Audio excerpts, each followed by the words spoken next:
Visual. Oh no. Oh fuck. I got it wrong. Hold on. Let me restart this. Vinny. Hello, Vinny.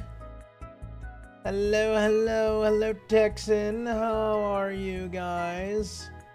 I hope you guys are doing well. I hope you guys are having a lovely Wednesday. I held that no for so long because I thought it was Tuesday, but I'm glad it's not. If it was Tuesday, and it was a Barco! Oh my god, Barco, hi! Oh my goodness, hello! How are you, Barco? Sorry, oh my god, this drink is very strong. Screams, Barco's fucking back, Barco is fucking back, baby! Woo! Hello! Oh my god, I'm so glad to see you again, Barco. I hope you're doing well. Hi. I hope you're doing well. Hope you've had a wonderful time touching grass. Hope you've had... Oh. Ow. Oh gosh, that was my neck.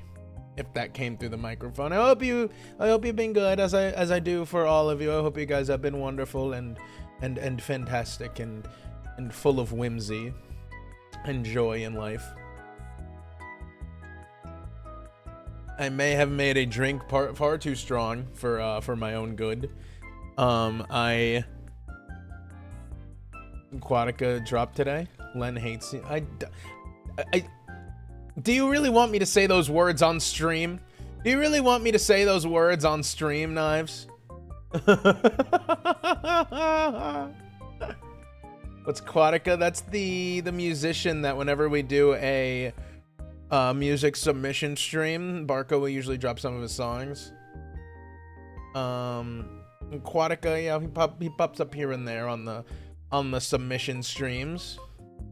Not quite my cup of tea, but I know Barco loves them, so I'm very glad that he popped in. I saw Quatica pop up in the wild the other day. I was on Twitter on my personal account, and someone just in passing mentioned like, yeah, I don't know anything about that. I just watch sports and listen to Quatica, and I was like, what the fuck? Okay, damn, go off, Queen.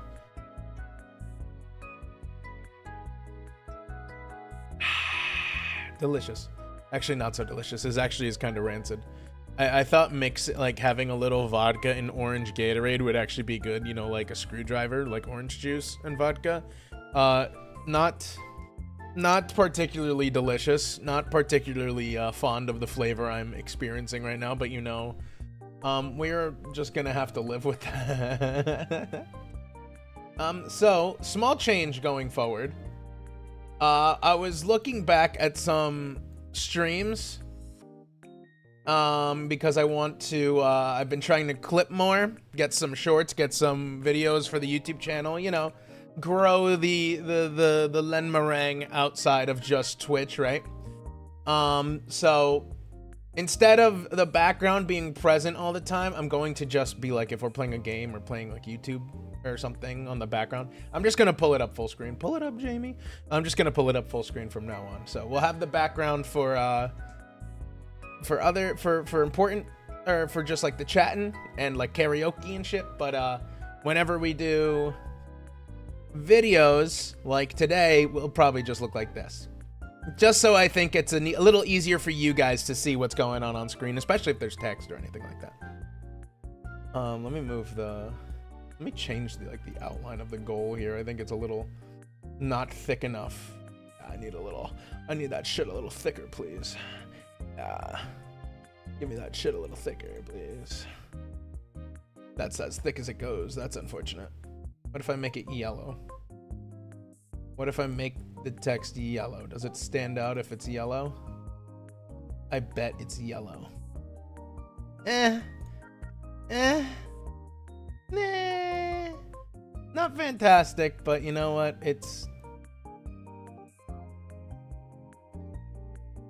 You know what? We might be okay with it. Is that hard to read, actually? I don't know. You guys are the ones with the stream up. Then what the fuck am I doing? Trying to change the color. I'm seeing if it works. I'm seeing how it looks. Why did you moan? Did I moan? Or is that just what you want to hear? Maybe make it red instead. How's red? Red seems like it pops out a little bit. Maybe I should just keep it white. Maybe that wasn't a problem at all. Music to my ear. Hey. Hey, hey, hey, hey, hey, yo. We'll keep it white. We'll keep it white, don't you worry. Yeah, I'm sure fucking Knives and Vinny do want me to fucking moan for them. What the fuck are we talking about? Listen, I have been talking extensively about voice acting potential in the future. So, we'll see. We'll see if that is something that happens. But today, Vinny and I have good taste. We'll see if anything comes of that. I hope it does. That'd be fun. But we had a Defunct Land a couple months ago, I believe. At this point, we haven't watched any of his videos recently, so I've wanted to watch this new one of his. We'll see if I want to watch the Strange Unsolved Disappearances. Maybe I will. Maybe I won't. We'll see how we feel after this one. This one's a long one already. This one's already 50 minutes. But we'll rock and roll. See how we're rolling. Yeah, this is The Abandoning of Celebration City by good old Defunct Land. If you guys don't already follow Defunct Land, you really should. Also, before we start, guys, we have $22 until the next goal, which is reading Gallery fanfiction. Anyway. Sorry. Hi. Yes, we are one step closer. One step closer to our goal. We have today, tomorrow, Friday, Saturday, and that will be the end of the 1.0 stream. All the goulash that has been made, all the guacamole and cheese is gonna go towards funding a 1.0 model, and hopefully bettering streams from here on out. But without further ado, we'll stop the music. Thank you guys already if you have sent some money for the 1.0. Thank you, most appreciated. And even if you're here, I still appreciate you just as much. All right, Defunct Land time.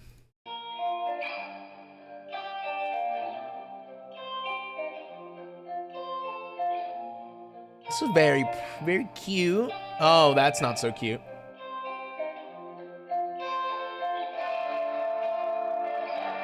Defunct Land's gonna get me fucking copyright strike, bro, with the music. Abandoned Wonder, Celebration City. I've never heard of Celebration City.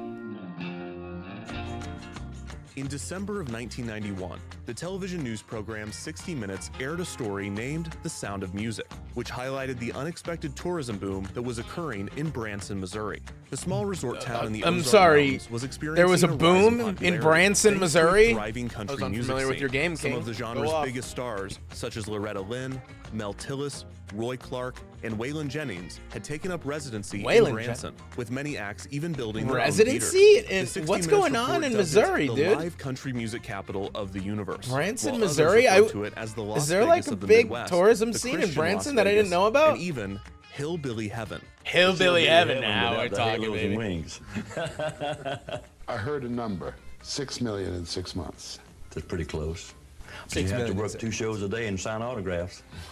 The small town's ascent into a top tourist destination shows was a certainly day, surprising. 4 The nights 60 a Minutes week. report went as far as to say Easy that, quote, month. no one knows why Branson became such an entertainment hotspot. While the heights of Branson's success might have been unforeseen by many, it was not entirely random either.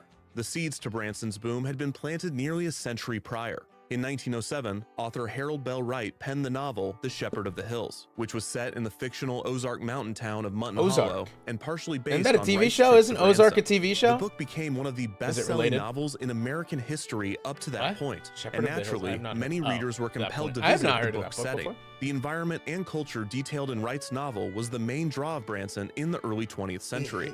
The area already featured a few Ozempic. attractions, Oh, most notably oh, Marble Ozempic. Cave, one of the largest caves in Missouri.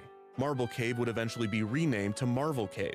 And in 1950, Marvel? Oh, Chicago fuck, Disney's vacuum gonna cleaner clap salesman those Hugo cheeks, buddy Hershen boy. You better purchased be a careful with that 99-year name. lease to the cave and planned to develop it in That's order like to make the it easier scene. to That's tour. the Hugo place would pass just in 5 years into the fucking 99-year Tall lease, Trees leaving in the Red remaining Dead 94 years to his with wife and Kashne. sons. The Herschend family continued to make improvements inside the cave and soon Whoa. outside of it, with the construction of several shops and eateries on the land directly outside of the cave's entrance. These facilities were themed to appear as a 19th century mining town, a reference to the actual mining town that had once existed outside Do of the mining cave, towns but still had been exist, burned like down by a tourist group of mining local towns? vigilantes known as the Bald Knobbers. The new Bald themed area Knobbers? would be named Silver Dollar City, which Holy officially shit. opened on May 1st, 1960. At the same time that Marvel Dude, Cave you're and being Silver such a Dollar City were bald- forming, Branson's bald music knobber scene was right being now. established. The neighboring Springfield, Missouri became the filming location for the Ozark Jubilee, a national television Oh, program yeah, featuring that one. country music.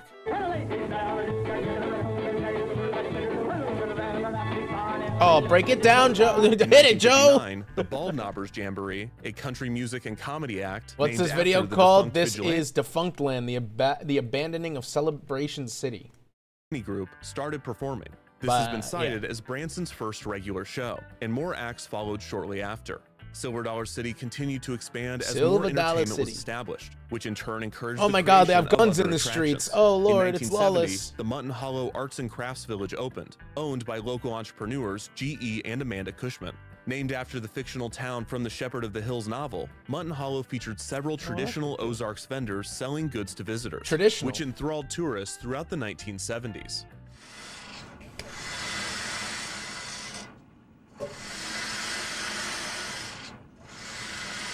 Bro's making some bullshit in that fucking spinner. Even she's like, "Can we hurry this up? What are we waiting for here? Come on, man. You got a line. You gotta speed this shit up." That is indeed wood. Thank you. Oh, he's In back at it. 1983, Sorry. the first celebrity entertainment venue was built in Branson with the opening of the appropriately named Roy Clark Celebrity Theater. Other country music artists followed suit, and by 1991, Branson was in the midst of a celebrity boom. The Celebrity once quiet boom? Ozark town now boasted 22 theaters and was bringing in a reported $1 billion in annual Wait, I know revenue. Ray Stevens. The 1991 60 Minutes report effectively showcased the scale of Branson's entertainment operations to a nationwide audience, while also revealing its target demographic. How have I never heard of Throughout most of Branson's near Branson? century as an How have I never entertainment heard of this? destination, it had attracted family feel like it's audiences, something I would have often Midwest families seeking at a least geographically acknowledged. convenient and less risque entertainment destination than that of Las Vegas.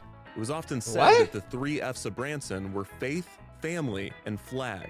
However, the Flag? transition into a celebrity country music mecca had narrowed Branson's main Oh, audience shit, it's to a a Jubilee. very specific group of people.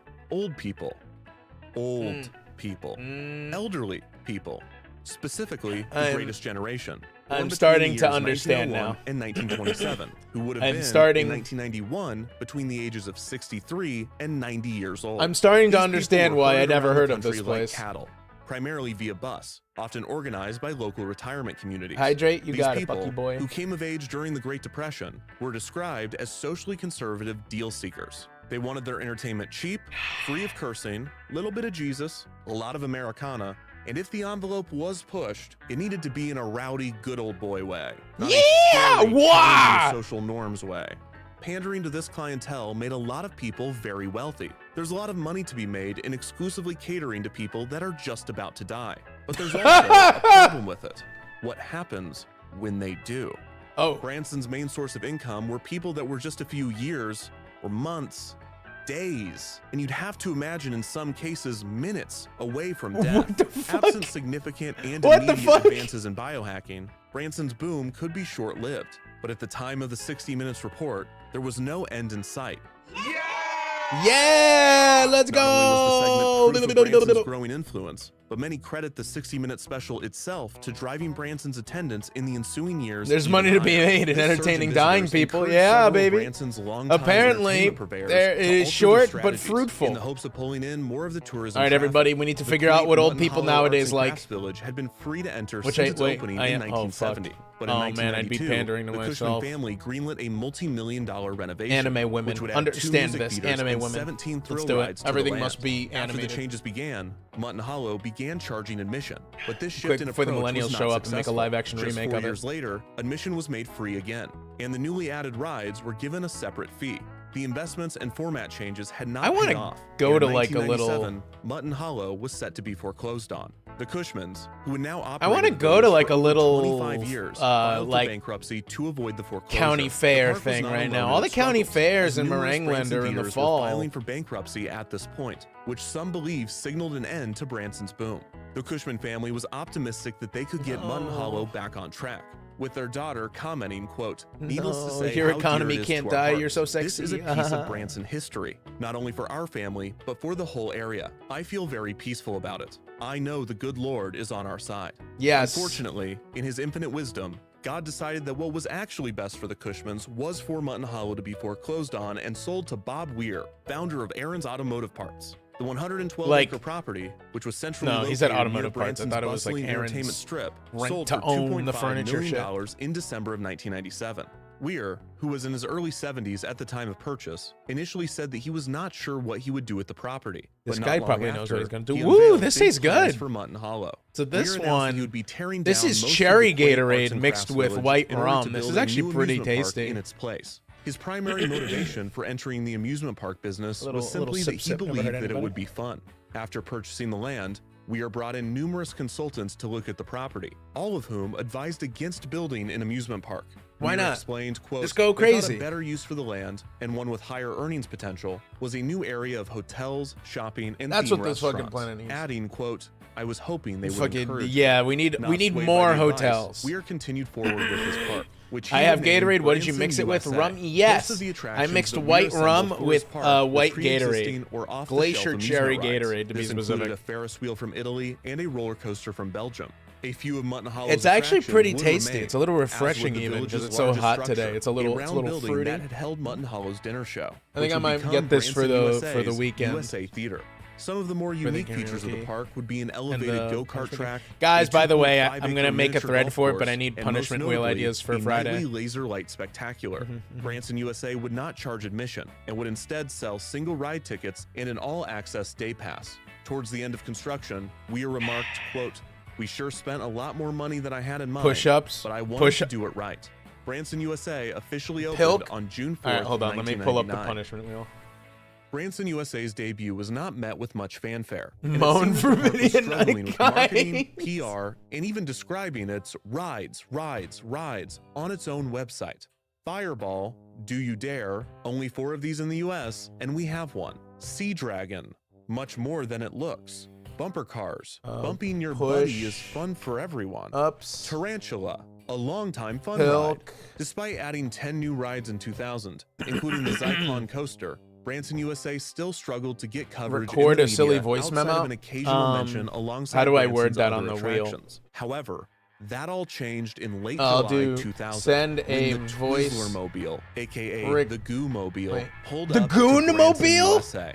Out popped the Goo Crew, who challenged the Goon guests at the Crew? park to compete in a variety of tongue twisters. The Goo Crew, otherwise known as the Goo Patrol, was traveling the country the in the Goon Twizzler-mobile, Patrol! aka the Goo Mobile, aka the PT Goozer, to promote the new PT Twizzlers Gooner! Twist and Fill candy, as well as the We're upcoming going nuts! Twizzlers Tongue Twister Challenge Championship, a The competition Gooners in are which twisting children could tongues, submit holy their most shit! innovative tongue twister for the chance to win a $10,000 scholarship. The winning tongue twister was, quote, Yeah, that one's a good "Terrifically one, tangy Twizzlers Twist and Fills, twist your tongue with taste. Try to top that. Terrifically tangy Twizzlers Twist and Fills, twist your tongue with taste. Try to top that. Terrifically tangy Twizzlers Twist and Fills, twist your tongue with Terrifically taste. Try to top tangy that. It's not Twizzlers that twist hard. and How did fills that win? twists your If you're tongue. wondering why Fuck. I'm Wait. honing Go back. I have to figure this out. Terrifically tangy Twizzlers twist and fills twist your tongue with taste. Try to top that. Terrifically tangy Twizzlers twist and fills your twist your tongue taste. Try to top that. Terrifically tangy Twizzlers twist and fills twist your tongue. Terrifically tangy Twizzlers twist and fills twist your tongue with taste. Try to top that. Terrifically Twizzler. Okay, fuck you. Twist and Fills, twist your tongue with taste. Fuck Try to top Twizzlers. that. Skittles It's are not better. that hard. How did that Cute. win? Cute. If you're How's that wondering cute? why I'm honing in on this so much. That's a you're fucking officially tongue out of twister. the How's Goo that Crew. cute? But if you must know, it's because this might have been the most exciting thing to take place at Branson USA in its first 2 seasons of operation. For the summer of 2001, Weir added a new water ride, the Pipeline Plunge Water Ride. That same year, the park also added the Magnificent Seven, a musical variety show that would take residency in Branson USA's theater. You can hang out with all the boys. Oh my god, wait, it actually is parodying YMCA. In preparation for this type of headlining show, a new building was attached to the existing Rotunda Theater building. Decorated to look like a castle, this building would serve as the USA Theater's dedicated entrance for those only visiting for the show, and it would also act as a convention center. On July 21st, 2001, one of the trains on the Firestorm roller coaster crashed into the back of another, sending 8 people to the hospital. Media at the time reported on Branson USA's lack of responsiveness to the issue, with many of the victims unable to reach the park or its insurance company to discuss compensation for their bills. Despite costing just $20 for adults and $12 for children to access all of the park's attractions, Branson USA appeared to have failed to gain momentum in its first 3 seasons. Not only were they experiencing internal issues such as the Firestorm accident, but the Branson tourism boom as a whole appeared to be slowing. A string of bad weather throughout 2000 Who could have predicted this? I mean, it lasted like 10 years. That's actually pretty good for what they were again doing. In 2001. Many wondered if the thinkable had happened, that Branson's old consumer base, now 10 years older than when I first pointed out how old they were, was dwindling. And by that I mean dying of old age. You get it. In November of 2001, just 3.5 years after opening, it was announced that Branson USA would be Excuse me. I put a thread in the Discord if you guys have punishment ideas, okay? In the submissions channel, okay?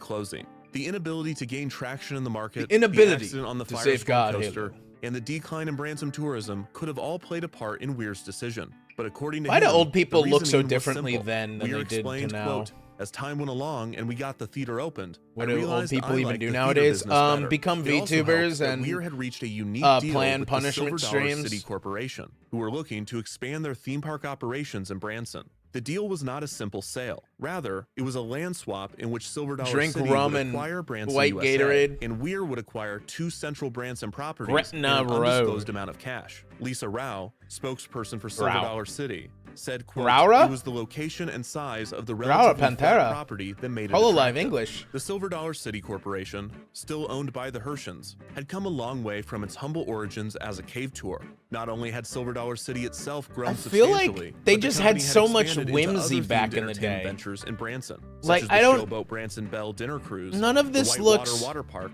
the Grand Palace Theater, and the Grand Village Shopping Mall. In like 1977, anything we have the company nowadays. purchased a park in Pigeon Forge, Tennessee, and renamed it to Wait. Silver Dollar City, Tennessee. Isn't there a place And in Pennsylvania 1986, called Pigeon the Hershens Forge? sold an interest in the park to singer Dolly Parton. The park was renamed to Dollywood. Your trip Oh. to the Smokies really Oh. isn't complete. Oh, I know that. I know Dollywood.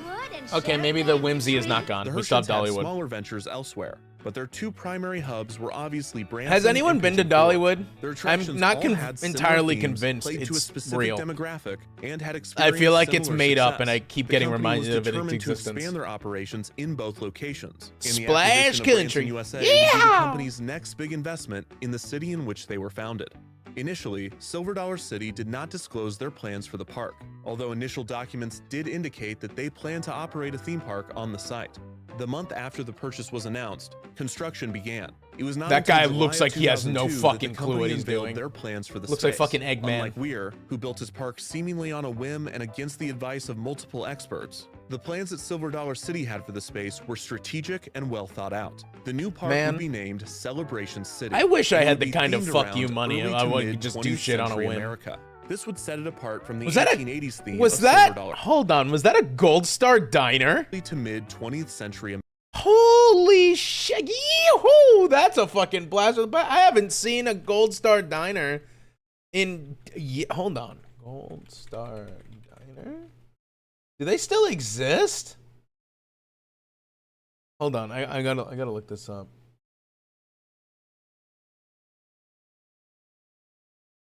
Oh well, I guess it's not a specific one. There were some in the Northeast that I remember seeing. I remember seeing Gold Star Diners. I didn't know if it was like a chain of things or not. America. But This would golly. set it apart from the Whoa, 1880s okay, theme okay. Calm down with the way you're eating around that fucking early ice to cream, mid kid. 20th century America. It's not fucking This would going set anywhere. It's like fucking take it easy. You're gonna knock it off the apart cone. from Like what the fuck are 1880s they doing? theme They're of rough Silver with Dollar it. City. but it would Calm also down. help appeal to younger audiences. The Ooh, plans oh, for Celebration whoa, City were clearly whoa, made that's with the big. understanding that Branson needed to transition away from the greatest I like wooden generation roller coasters. to a younger, hipper generation. Hip. The baby boomers. I'm hip. The differences between Oh, the the consumer hip habits generation. of the two generations The was stark. boomers. Tim O'Brien, editor of Amusement Business Magazine, Isn't Tim explained, O'Brien an quote, author? "The niche of the old timers is dying off, but there's a whole new crop of seniors. It's the baby boomers, and they're totally a new generation. They're not doing the things the older generation did. They're not still doing the things their they older did before generation They were did. seniors, and they still are. They are Making this selling transition would their not be an houses easy they task. bought for Branson's $10,000 average for visiting age at this millions, point in the and then early they're 2000s spending it was all on a 55. cruise. That's an average. That means for every 10-year-old boy that loves roller coasters, there would need to be a 100-year-old geriatric man who would die if he rode one to get that average back to 55. In order to appeal to the young, hot that baby would be me. boomers, Celebration I would City would happily incorporate die on a themes roller from the coaster at my ripe mid-century, old age. including car culture and rock and roll. Claudia Vecchio, VP of Communications for the Branson Lakes Area Chamber of Commerce, said the park would, quote, celebrate mid-century America, a time that is more familiar to baby boomers. This park will definitely bring new visitors. Another motivation for Celebration City and its thematic setting would be that it would allow Silver Dollar City to make compromises with quality and atmosphere that they were unwilling to make at their flagship park.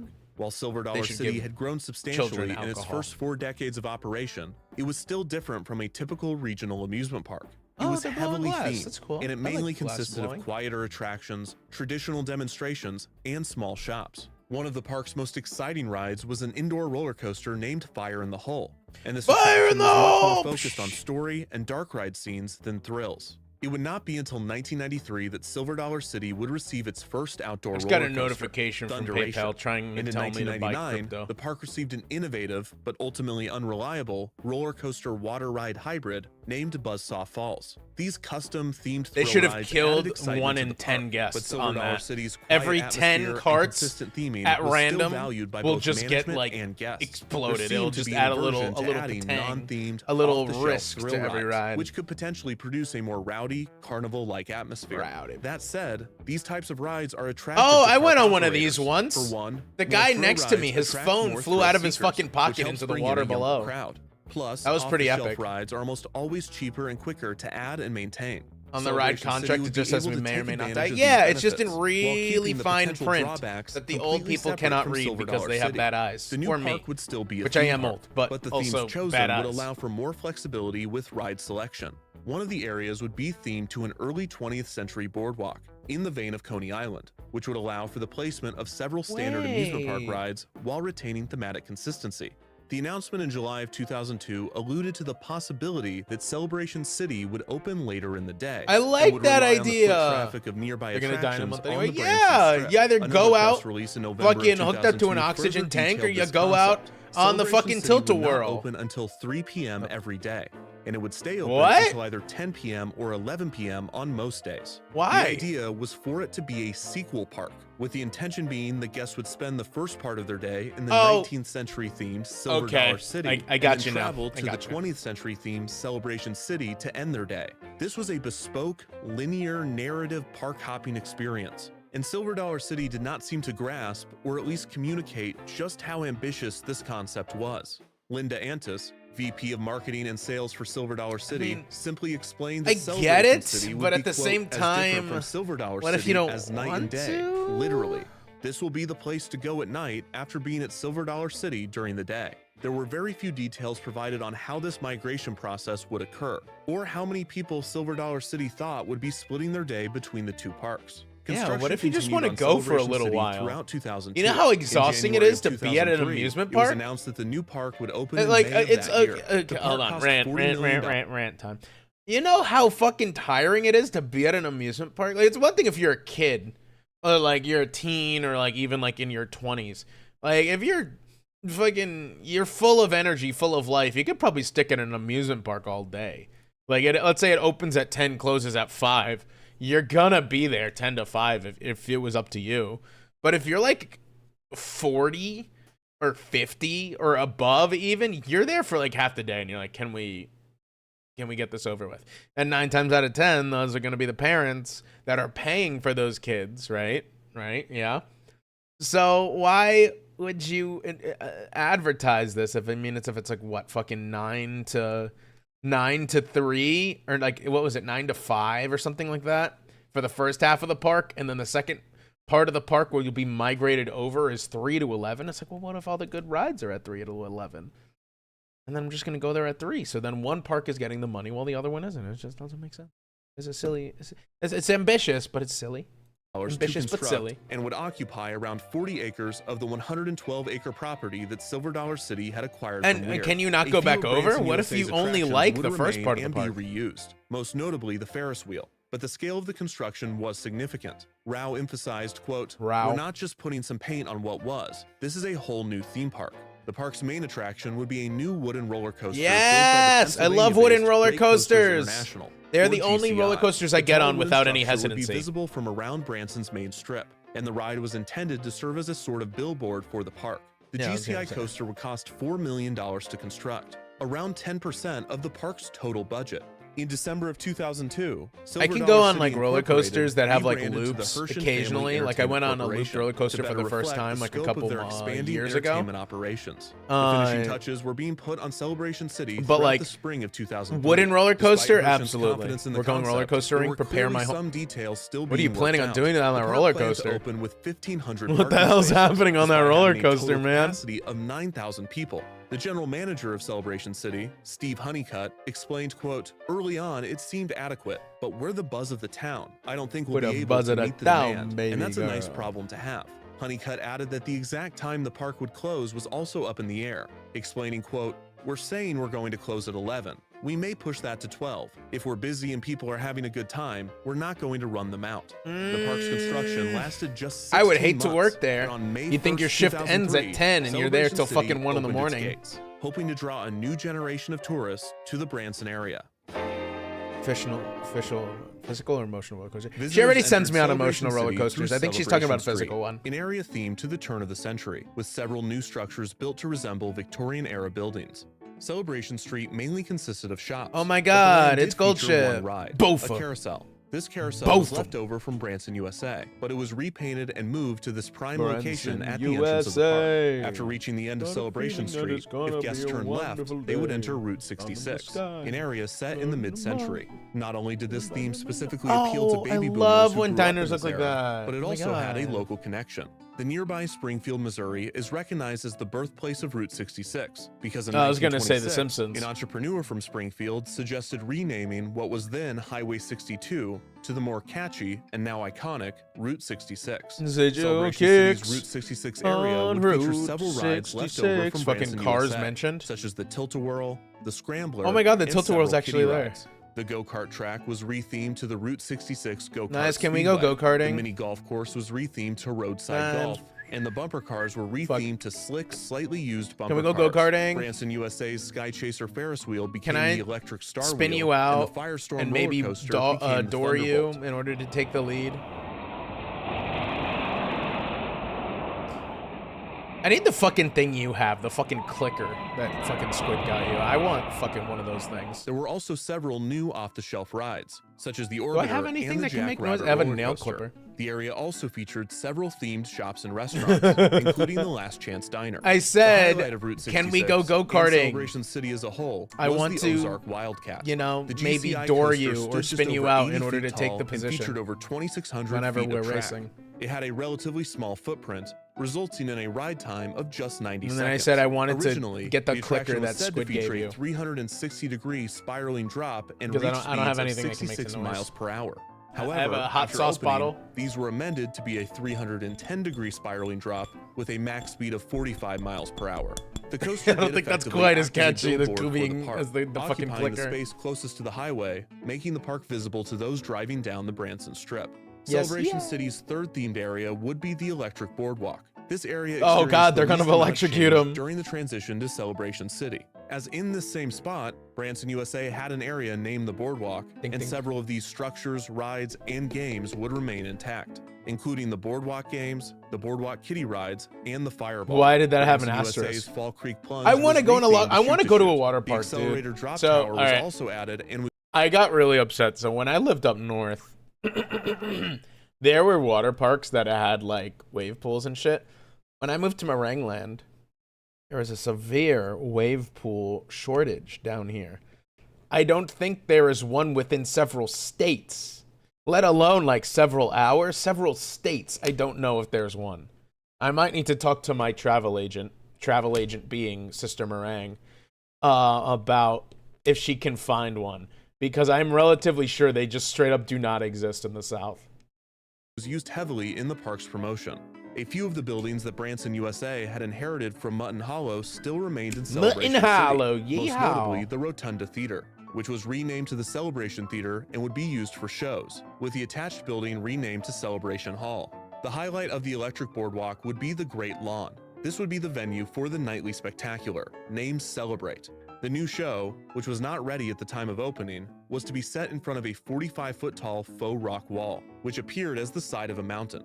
The display would incorporate lasers, projections, confetti, and There's a fireworks, lot all while paying for tribute to something iconic on moments defunct and land. notable figures from 20th century America, such as the space race and Elvis. In addition to Wait, how did showcasing this not 20th catch century on? I would have icons, been eating that the shit up. Celebrate show What? featured a story, which an article in the Tulsa World paper described as a, quote, simple one, but then went on to describe the narrative, in which, quote, a young person and her grandfather release a tornado-like spirit called Fizzgig, the queen of celebrations. Tag who yourself, takes I'm the two Fizzgig. and the viewers through the past 5 decades. Hershen stuck to its original concept. Celebration City did not open until 3 p.m., while Silver Dollar City closed at 7 p.m. Hershen heavily advertised multi-park Oh, there's like a passes, 3-hour which they referred overlap? to as Okay, city that's not too hoppers, bad then. to encourage people to start their day at Silver Dollar Oh, City you have to and pay end for their day both? at Fuck that. Celebration City. Unlike Branson USA, Celebration City received a massive amount of coverage at the time of its opening. Hershen pulled out all of the stops, holding a grand opening celebration at the end of May, with the Celebrate fireworks show premiering during it. The park actually pretty continued to cool, receive honestly. positive press throughout its inaugural season. It all depends on price. I don't know if he's mentioned the price and I just entirely missed it or for the not. winter. For the 2004 season, Celebration City This is added 2 recent. new rides, Well, Chaos and Flying Circus. how long as well ago as was adding 2004? additional Oh, theming and fuck, improving the food and 22 years? merchandise Okay, options. maybe this isn't According recent. to Lisa Rao, the additions were made because, quote, Celebration City did what we hoped it would do, and that's why we decided to make this investment. It attracted families as well as new visitors. It gave people one more very active reason to visit Branson. During the 2004 season, I'm Hershen sure he'll began go into it, but allowing a I'm really non-denominational curious of what evangelical Branson's up church to named nowadays. Woodland Hills to hold services out Branson's of the gonna be so Celebration Theater pissed. throughout the morning, with the condition that the congregation must vacate the premises by the time Celebration City opened in the afternoon. This was a rare and strange agreement that only makes sense given that Hershen is a Christian company and that the park had bizarre operating hours. Celebration City experienced a few changes in preparation for its 2005 season. The Route 66 $27. Whoa, whoa, whoa, whoa, whoa, whoa, whoa, whoa, back it up, back it up. Oh, no, please. Daily admission is $27. This was 2004, correct? This is 2004, correct? All right. $27 in 2004. $47 for a ticket? Are we for realsies? No fucking way am I doing that. And that's just Celebration City. That's not even the little joint thing. What the fuck are they on? Celebration City experienced a few changes in preparation for its 2005 season. The Route 66 eatery Kix Grill became Kix Barbecue. A new upcharge attraction was also added to Route 66. Upcharge me, baby. A life-size version of the game Rock'em Sock'em Robots. Wait, actually, that's where kinda guests would sick. climb into each fighter and throw punches at one another. Wait, This that's throwback kinda game sick, is I'm not perfect gonna for lie the to you. mid-century theming of Route 66. But the contracted company that owned and operated the game did not have the license to use Rock'em Sock'em Robots. So Celebration City's attraction was instead called Rock'em Knock'em Robots. Also new in 2005 was the Circus Tree Gardens. The Hershens prided themselves on I would protecting still go and on it. showcasing I would nature want to in go their on at least attractions. once. Having That's a like those long-standing boats rule that for have every like one tree they cut down, a two tennis more ball must be launcher planted. and they act The like Circus tanks. Tree I would love to Gardens do were a that. way to add more serenity and nature to Celebration City, which was much needed given that a large part of Branson, USA was sprawling Dragon concrete Wagon. patches with scarce greenery or shade. One of the biggest changes for 2005 was a complete revamp of Celebration City's nighttime show, which was said to cost $2 million. The new show, named Nightfire, Igniting the American Spirit, would retain the Americana focus of Celebrate, but would add additional effects and show elements. Ni It's hao. absolutely patriotic, and it really raised the Wow, hair on this my is like arm. painfully Absolutely 2004. beautiful. President Reagan, when they brought New York down the Yankees, wall, baby! Let's go New York Yankees! Yankees.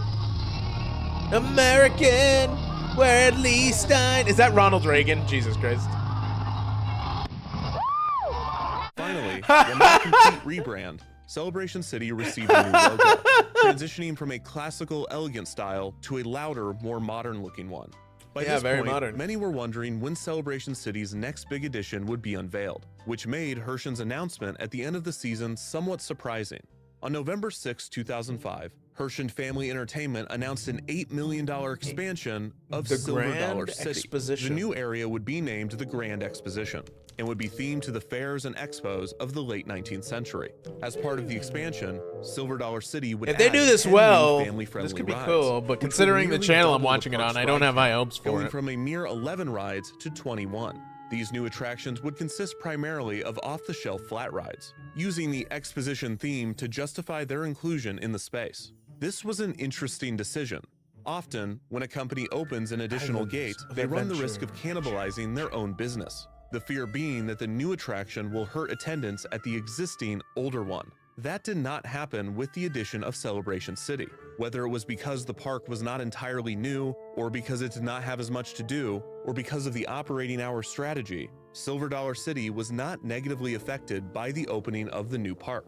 The summer that Celebration City opened, Silver I would Dollar hate to City be that experienced person. an attendance dip of around 10%, which some officials attributed to Celebration City, Ooh. although there were several other Oh. factors, including Branson's slowing tourism, that were also cited. If Celebration City was to blame, the effects were I wanna short-lived. after this Just video's 2 over, I wanna seasons look later, into what Silver Branson's Dollar up to. City was doing great, with Rao even stating that the park's attendance was growing at a rate of 100,000 visitors annually. Okay, This is not what doing made too the bad. announcement of the Kinda Grand hanging in there. Exposition all the more curious. Not only was this an additional investment in the park that was already doing well, but it would specifically add the I exact don't know, it type looks of like rides every- that Celebration City already Maybe had. it's the These were issue, really but the it only looks like type they of have rides all the Celebration rides City that had were- outside of the Ozark that I've ever Wildcat. seen at Ralph any confirmed amusement that park I've ever Celebration went City's to. attendance had not been rising, and that the company it's the would be making price? an investment in the park, explaining that attendance was, quote, flat to slightly down, and that's why we're adding more to do. But nothing that Herschen had announced for Celebration City came close to the $8 million Grand Exposition expansion that Silver Dollar City would receive.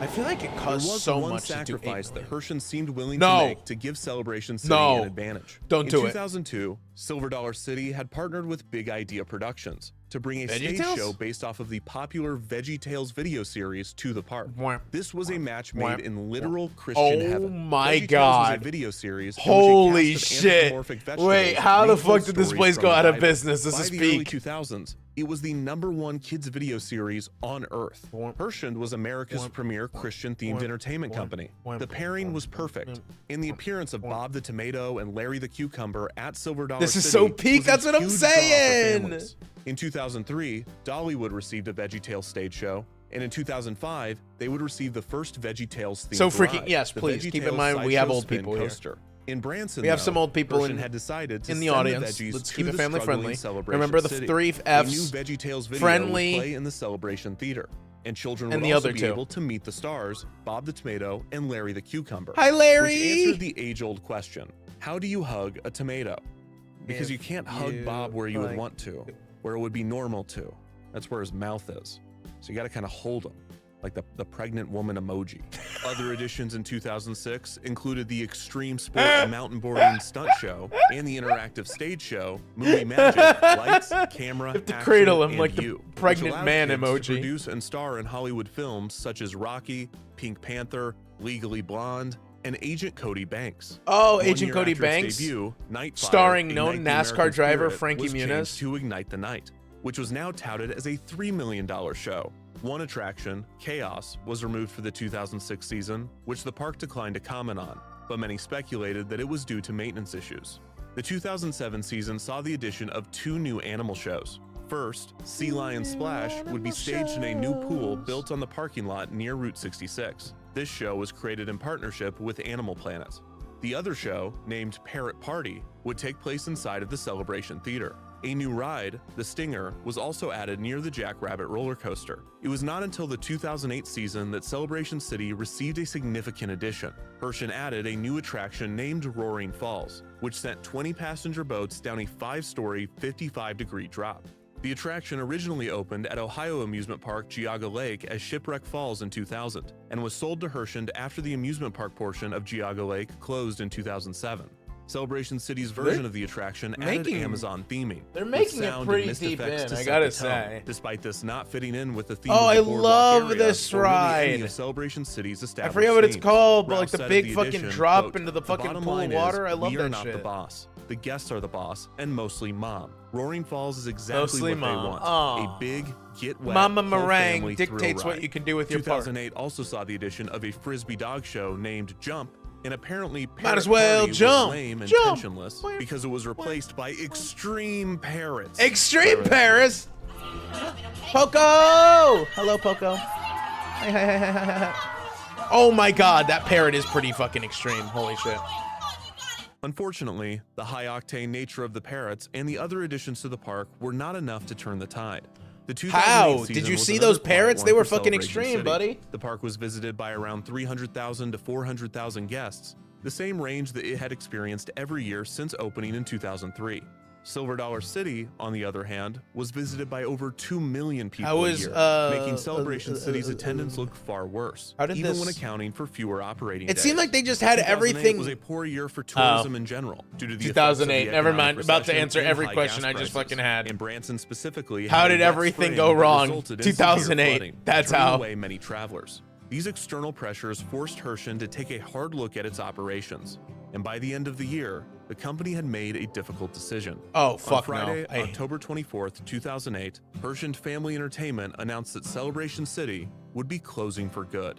Rao Damn. explained, quote, "What we developed at Celebration City was a good property, but it did not meet our financial expectations." The company broke the news the day before the final operating day of the 2008 season, resulting in the park permanently closing just 24 hours after the announcement. Herschend worked to relocate as many employees as possible to their other Branson attractions. Rouse stated that Herschend intended to redevelop the Celebration City property into, quote, some other kind of attraction. Well, and if that, it was- quote, several did they ideas close were the in whole works, park? including a potential aquarium, although no plans were ready to be disclosed. Rouse stated, quote, Or was "It's it sad. just Celebration We're not City?" happy to do this. These are tough economic times." The reaction to Celebration City's closure was split. The park had developed a fan base in its 6 seasons of operation, Me too, buddy. who were obviously devastated by the announcement of the park's closure. At the same time, Damn. many longtime Branson residents and visitors were not surprised to see the park go.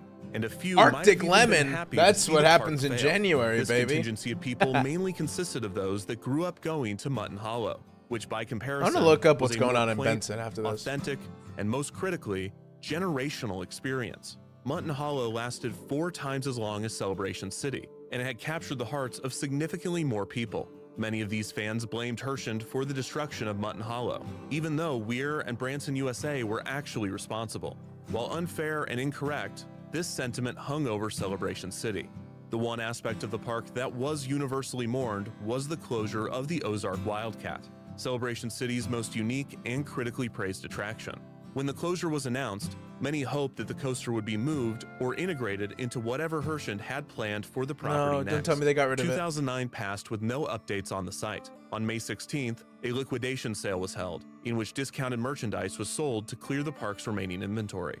Over the next few years, several of Celebration City's attractions were relocated. The No, Jackrabbit don't do Coaster, it. the Scrambler, and Flying Circus were moved to another Herschend That property, says Falcon Wild Flyer. Adventures in Valdosta, Georgia. Fireball and Shoot to Shoot were sold to carnival operators who took them to fairs around the country. The Thunderbolt That's kinda coaster was crazy that purchased you could by just Glenwood Caverns dismantle Adventure Park in rides Colorado, like this where and it be would like, open yeah, as you can have Cliffhanger it. in 2012. Even with these Whoa, that's a relocations, crazy view. many attractions remained on the site 3 years after the permanent closure of the park, No. including the highly visible No. Ozark Wildcat. The Woodland Hills Church continued to operate out of the Celebration Theater and even expanded into the park, renting out a few of the vacant buildings. It's Herschend kinda began wild. using some of the buildings for administrative tasks, such as offices and storage. In 2011, the company allowed Big Brothers Big Sisters of the Ozarks to use a building in the park as an office. In 2014, Herschend unveiled plans for another expansion to Silver Dollar City, named Fireman's Landing. This $8 million land would feature 10 new attractions, 6 of which were family rides. One of these would be Celebration City's Accelerator Drop Tower, which was rethemed Fuck that. to I fucking Fireball hate to these fit the new rides. I area. hate While Herschend these, continued like, to Tower invest of in Fear Silver rides Dollar so City, badly. Celebration City sat mostly abandoned. Given that there were some authorized activities, the park was not entirely fenced off, resulting in several urban explorers walking right into the park. Much of Celebration City's theming and exteriors remained in This looks so relatively good cool, condition, though. and several rides, such as the Carousel and the Ozark Wildcat, sat motionless in full view. Most That's eerie, sad. one of the props from the Route 66 area, a giant cymbal-banging Oh, monkey toy, oh, was left hello, behind, sir. and the already Oh, creepy-looking wow, statue that's was fucking deteriorating terrifying. quickly. Okay. In 2015, the Orbiter, which had remained on the property for some time, was finally moved to Wild Adventures, where it opened as Jungle Rumble. That same year, Herschend would release their biggest update on the park since it was closed. Unfortunately, it was more bad news. The Ozark Wildcat, No. which had now been sitting dormant No. as long as it had operated, No. would be demolished. No. Some of the trains would be sent to Dollywood to be used on their GCI coaster, No. Thunderhead, while the rest of the structure would be completely destroyed. This would be the first GCI coaster to be demolished, and as of early 2026, the only one. The demolition would take several months. Rouse said that the ride was unable to be moved and that the demolition was always the plan. Herschend had just now dedicated the resources to going through with it, That's sad. adding, quote, I love "Something wooden that roller people may coasters not so much." realize is that demolition is expensive." She also added that the property was, quote, "still What if you something just in set the it on creative minds of fire? our people, but it is not anything that is in any stage of blueprints at all." The group most dismayed at the destruction of the Ozark Wildcat was Me. certainly the Woodland Hills Church. Len Ministry Meringue. Director Denise Len Bevins Meringue said is of the pissed off. structure, They're so quote, expensive to "It's been maintain." our But location they marker look for so telling cool people and how they're to get fun to as what we fuck. call our castle." I The love church's wooden senior roller pastor, coasters. Ted Cunningham asked that Woodland Hills creative I said it director, Corey earlier. Mitchell, film the destruction of the Any, coaster, so it I could am be so hesitant documented to and go on uploaded roller to the coasters, but church's whenever there's a YouTube and wooden Facebook coaster, page. get me in Mitchell line. was able to capture the moment No. when the demolition crew attempted to take down one of the main stretches of track. They wanted After to putting fight. up a good fight, the Ozark Wildcat finally relented, toppling fought over back. into a tangled mess of wood. No, she fought back as long as she could. No. No. No. Some members of the church retrieved a few planks of the wood and made them into ornaments, passing out 800 of them to the congregation. The description of the demolition video read, quote, "We hope you can still find us for church on Sundays." The Ozark Wildcat's demolition felt like a true goodbye to the park, but much of I wonder if Celebration there's any City of those on remained eBay. I abandoned. kinda want it. Most of the original structures, That's, like, thematic kind of elements, crazy, especially and if you're, even like, a few big roller coaster rides person. sat unused Wooden for coasters years. are rickety as The hell. next I significant know, but update they're would come cool. 7 years I love after the wooden Ozark coasters. Wildcat's demolition. It's funny. In 2020, So I talked about this with Sister Meringue a lot because we grew up near some amusement parks that had a lot of roller coasters. I was not able to get on like high roller coasters, so I went to what the fuck is that place? I went to Six Flags. I went to Hershey. I went to Dorney. What's the one in North Carolina?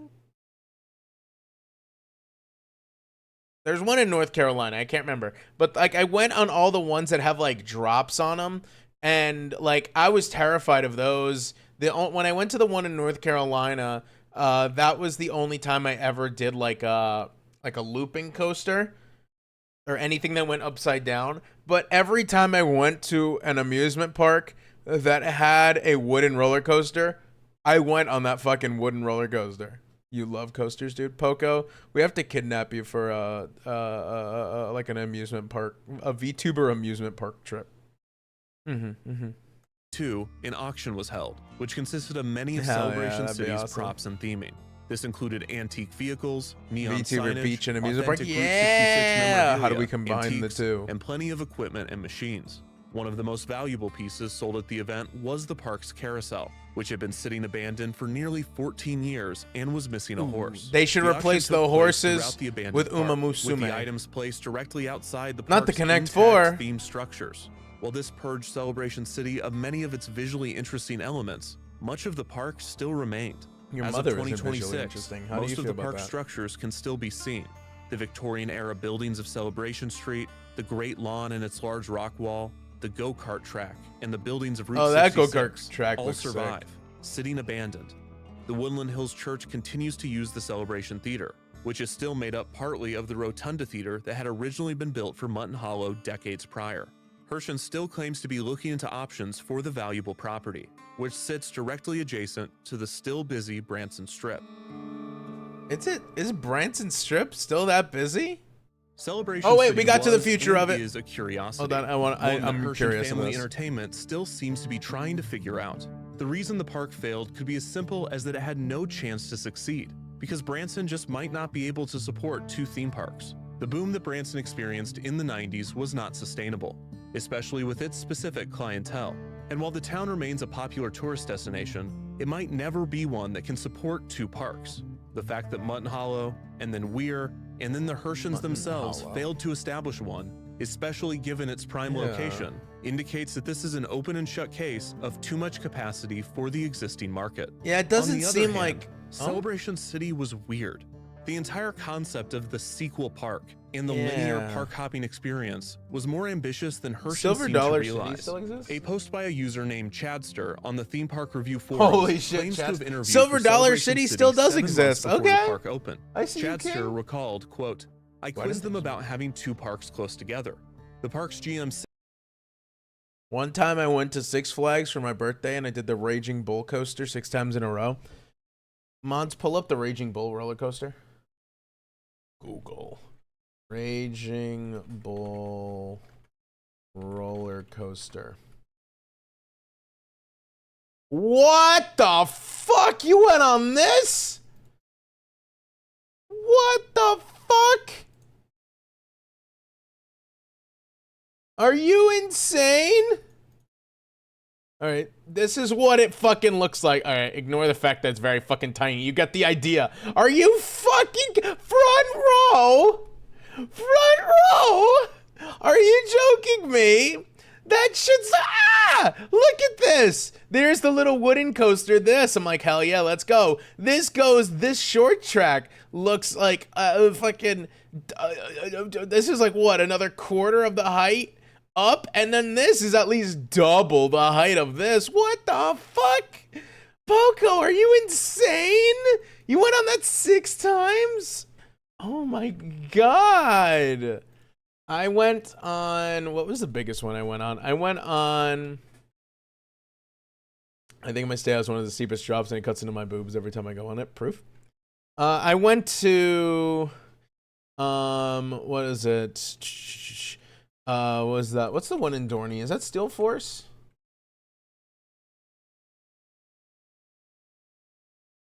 Yeah. Oh my god, Steel Force has a roller coaster. Or has a roller coaster, fucking idiot. Steel Force has a Wikipedia page. Pixar's not true. Exactly. Yeah, this was Steel Force. This is the one. This was my first real roller coaster I ever went on. Yeah, Steel Force. This compared to fucking Raging Bull apparently was nothing fucking close. It was fun. This was terrifying, but I went on it once and I was like, wait, that was actually kind of awesome. Let me do it again. And I think I went on it like 3 or 4 times. Because we went on like a Wednesday, so there was no one there. But it was fun as fuck. I loved it. I had a lot of fun. Oh, get out of here. And then let me see if I could find. I did one called V2. V2 roller coaster. Whoa. Blech. What the fuck? Blech. Blech. Blech.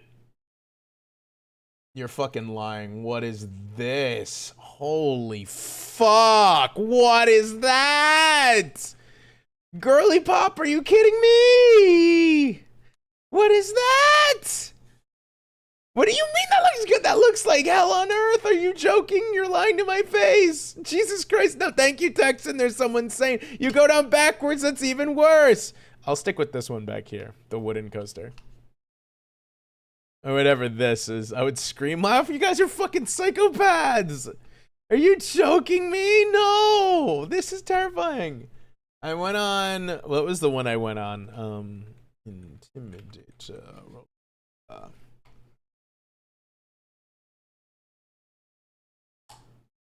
I went on this one. Oh, sorry, they renamed it because of fucking...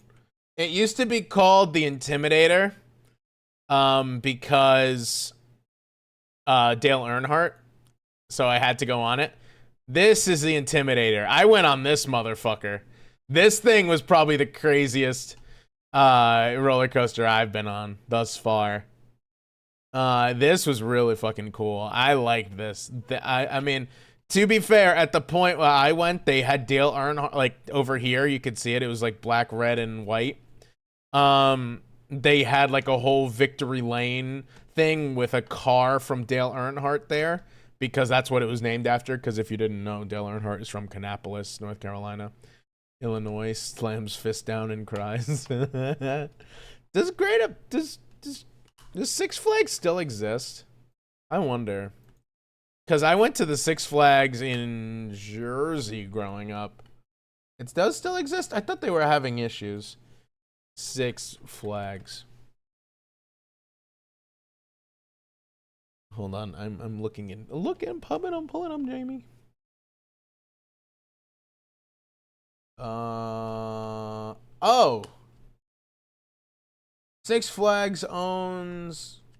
Wait, there's a Six Flags in Georgia? There's 2 Six Flags in Georgia. And there's a Six Flags in North Carolina. Whoop. Okay, so there's some in the South. All the cool kids went there. Yeah, I am pretty cool, aren't I? There's the one in New York, Great Adventure, Hurricane Harbor. Yeah, that's the one I went to in Jersey, in Jackson, New Jersey. That's the one I went to when I was growing up. You'll just take... Oh, okay. I didn't want to go. That's okay. I didn't want to go as well. That's fine. There's one in Saudi Arabia. No, Len. Oh, okay. That face one, you'll never take knives on Kingdom Come. Hi, Belkis.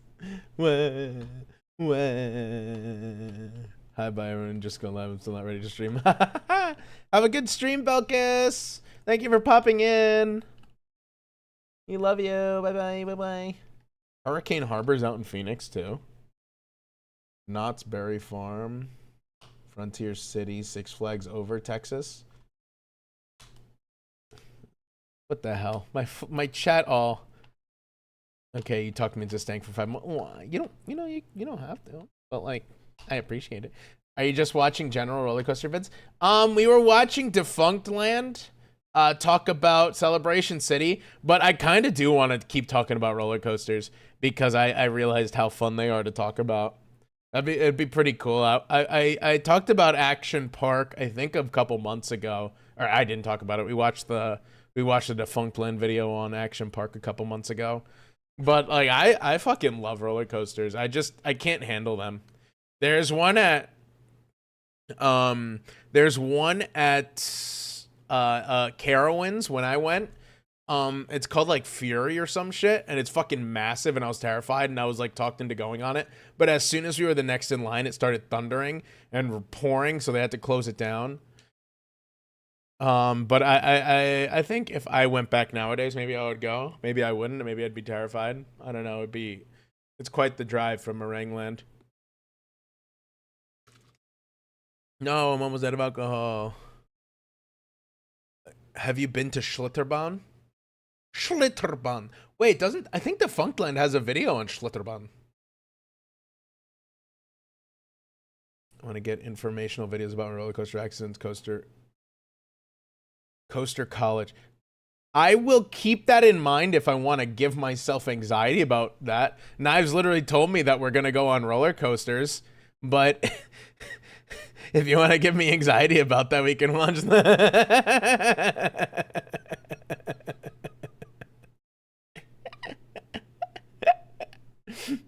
It's okay. Even if I had anxiety, Knives would not let me get off of or get out of line. She would actually hold me at gunpoint. She is, yeah, Knives is going to, so much safer now. You are actually correct. It's just because you're correct does mean you're right, actually. I just slapped my hand on my desk. Yeah, Knives is going to take me amusement parking. That would be, yeah. Even if I tried to get out of line, she might actually hold me at like gunpoint or something. Said their theory was that Silver Dollar City would close between 6 and 8 in the evening, and that guests would just naturally migrate to Celebration City to end their day. I was skeptical. Some sources claim that Celebration City was not losing a lot of money, and most I'm out years of alcohol. it was How profiting, sad. albeit barely. If the park ever had any chance of surviving, then one of two things needed to happen. First, Herschend needed to invest in another impressive unique ride, such as Backwards box, Ozark there's no Wildcat, kidding. to make the park a true destination. Why are you Or always they need after to go the all in underwear? on their split day concept. Bottoms up. I Both just paths finished can it. negatively impact What do you want me to Silver do? You want me to Dollar get City, another? which You Herschend want me to seemed get unwilling beer? to do. Throughout most of Celebration City's life, the park opened I at have 3 beer, p.m. man. and closed at Do I 10 have p.m., wine? while do you Silver want me Dollar to drink? City opened All at right, 9:30 hold on. a.m. and closed at 7. On Belkis. All right, Belkis, you've redeemed 2. I have to give you 1. Do you want me to drink a beer or do you want me to grab a bottle of wine? It's up to you. Your choice. Oh dear, I just slapped the fucking phone against the fucking wall. And if Belkis had to go run and be live, someone else has to choose and answer quick. Answer quick, hurry, before I suddenly want to do this. Crack open a cold beer. You got it. I'll go run and grab one. 10 bottoms up, you got it.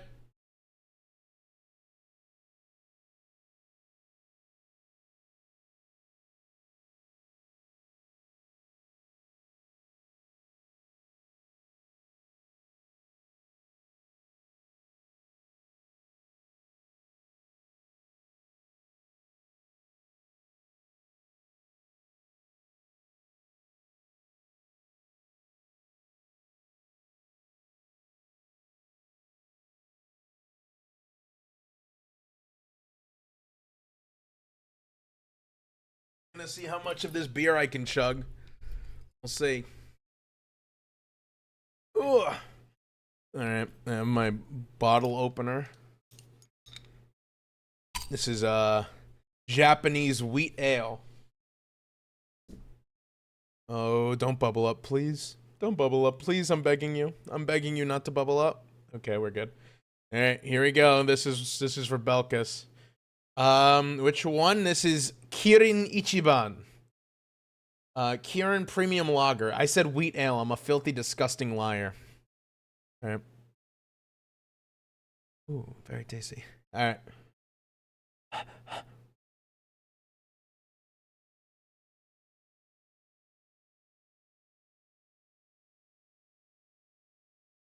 Oh my god. It's hard to chuck out of a bottle. I mean, I could do the swirl method if I really want to, but that might be a bit difficult. I do have to work tomorrow, but we'll see.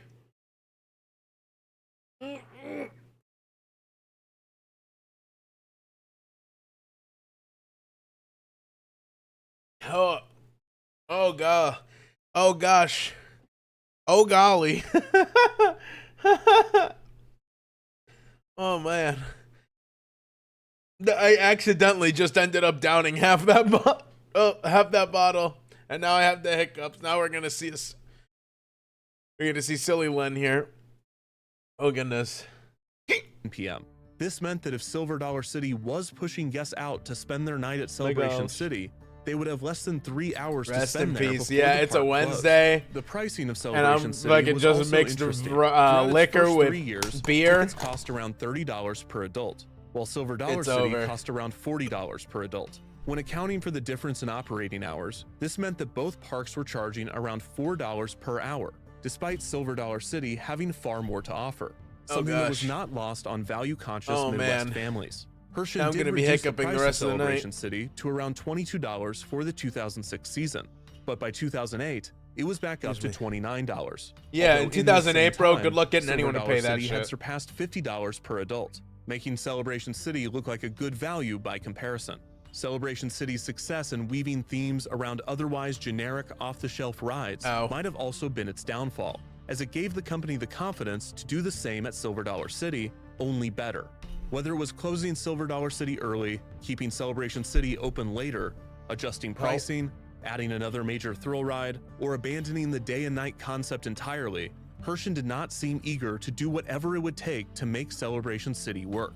They hoped the park would be an overnight You should've just sensation, fucking done it. and they were not interested in a Beer's decade-long really test good. and I could probably adjust chug in this order if to it make wasn't the in a glass two-park bottle. setup a success. The Herschends have alluded to this in the years following Celebration City's closure. According to the Springfield News Leader, in 2012, Jack Hershend, quote, used the term arrogant to describe some ventures, including Celebration City. In the nearly 2 decades following Celebration City's closure, Hershend has continued to kind of want improve to their keep watching existing Defunct parks, Land, but while I also want to watch acquiring more a few stuff on more. amusement parks. Silver The Dollar roller coaster City has talk was grown really into one of the fun. most beloved regional parks in the United States, with an incredible variety of attractions, from their traditional quaint demonstrations to new world-class thrill rides. In 2024, Silver Dollar City announced a $500 million development plan, which will begin with the construction of the Silver Dollar City Resort.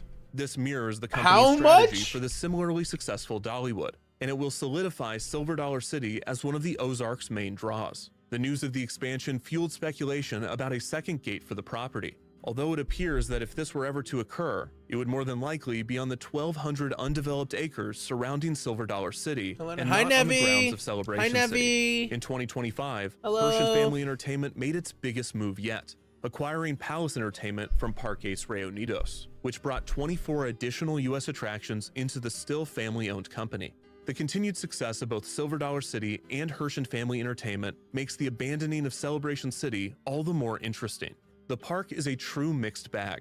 It is a remnant of both fear and overconfidence, of ambition and disinterest. Many people miss it, many are apathetic to it, and a few are even happy that it's gone. It is a true curiosity. I mean, that looks pretty cool. It has now been abandoned for 3 times as long as it operated, and its future remains uncertain.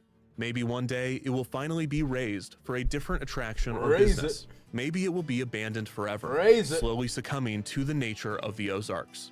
Or maybe it will become a theme park once more and be given a 4th chance to establish itself. That would be really Branson's cool if they can ever-changing build from the entertainment ashes. landscape.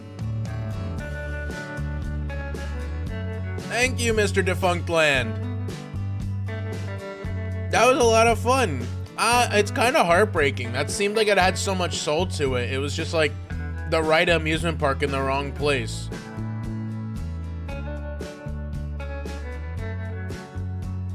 That's a damn shame. But like I really liked that. That seemed like it had such a good concept, such a good idea behind it. But if your prime demographic is just a bunch of dying people, you're probably not gonna have a very long-winded audience.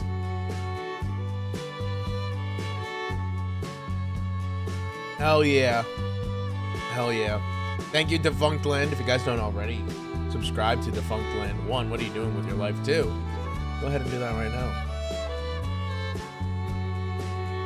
Fuck. I wonder what else, if he has anything else like on some amusement parks that I have not seen yet. Living character. 4 hours! Holy shit, Kid City. What the fuck is happening with Defunct Land? I have been out of the loop for a while. Well, I think the last one I watched was the Disney Channel theme one. Oh my god, I'm sorry, Defunct Land. I was unfamiliar with your game. Holy shit. What are his popular ones? I imagine the ones at Disney. Yeah, it's all the Disney ones. The Nickelodeon Hotel. Action Park. Yeah, that makes sense. Ooh, we were just talking about Six Flags. Let's go here. Oh, why is the thing bugging out? Right, Defunct Land, the history of the worst Six Flags coaster, Green Lantern. Rides. Hold on, sorry, Mr. Defunct. Amusement and theme park rides are often divisive. What is beloved by one fan might be despised by another. There are endless debates on whether any given ride is good or bad, thrilling or uncomfortable, fun or boring. But every now and then, the stars align and a majority opinion emerges, and fans, critics, and casual guests alike all come together in their shared love or hatred of an attraction. And in Six Flags' case, there is no coaster in recent history that has been so widely rebuked as Magic Mountain's Green Lantern First Flight.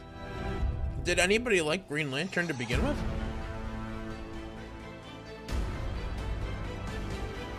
I'm pretty sure that's like the Ryan Reynolds movie that he even hates.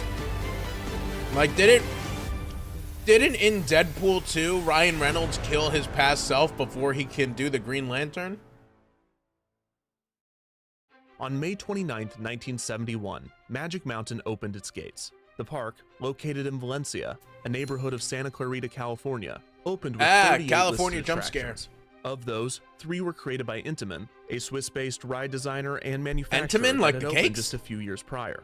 Another designer and manufacturer, the California-based Aero Development, famous for its contributions to Disneyland, would provide 4 rides to Magic Mountain, including the park's signature coaster, Gold Rusher. This, The combined Gold with the Rusher. Bradley & Kay Little Dipper Kiddie Coaster, meant that the park would only operate 2 coasters in its first year. But this would soon change. Over the next 3 decades, the park would gain an additional 15 coasters, lose 3 of them, for a grand total of 13 by 2000. This put Magic Mountain, which had since been bought by Six Flags and renamed to Six Flags Magic Mountain, in striking distance of Cedar Point. Amusement parks thrive on records. Where's Cedar Point? It is almost a requirement for that parks Michigan? to have at least Am I one right? ride Is that can Cedar boast Point, being Michigan? the tallest, fastest, longest, or first of its type. But the record for the most Cedar coasters in a single Point. park is an especially coveted title. Hi, Nick. Six Flags Magic Mountain Cedar announced in Point's late Ohio. 2000 their Uh-oh. intention to add 2 additional Ruh-roh, coasters, Raggy. We're talking about bringing Ohio Magic today. Mountain's total to 15 and beating out Cedar Point by 1. One of the rides would be a record-breaking Vekoma boomerang named Deja Vu, and the other would Deja be Vu. a coaster unlike anything on Earth. Aero, which had become Aero Hus and then Aerodynamics, now had Watching 3 scary coasters rides? operating No, at Six Defunct Flags Land, Magic baby. Mountain, and they were partnering with the park to create a one-of-a-kind These are coaster, scarily using a design patented in the out of mid-90s by business John F. Mayers, rides. an attorney that apparently just patents coaster designs in his free time.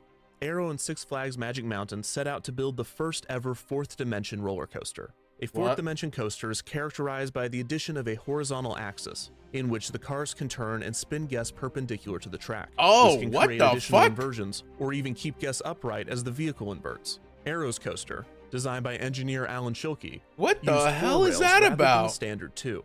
2 rails would keep the train on the tracks, and the other 2 would use a rack and pinion gear to control the spin of the seats. So while the coaster would appear to spin Oh, freely, it's because the it's badly rotation would be cropped. controlled and the same for every guest as the train made its way along the track.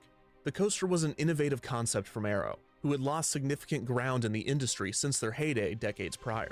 The coaster, titled simply X or sometimes Xtreme, was planned to open in the summer of 2000, but this would not be the case. Design issues and miscalculated construction costs would delay the build months, with previews taking place in December and the ride finally opening on January 12, There you go. You should probably be able to 2002. see The ride older would put messages Six now. Flags Magic Mountain Apologies, at 15 that was my coasters, bad. one more than Cedar Point, awarding Magic Mountain the coveted title. However, the ride's debut was not the celebration that it should have been for Aero Not X. or Magic Yes, Mountain. X. Sorry about this. Aero lost millions on the coaster. No. The unique design was supposed to put them back on the map, but it instead forced them into bankruptcy. On top of this, Six Flags' frustration over the delays and mechanical Stephen issues led them to Oberek sue from Aero, the which was the Salt final Lake nail in the Tribune. coffin for the company.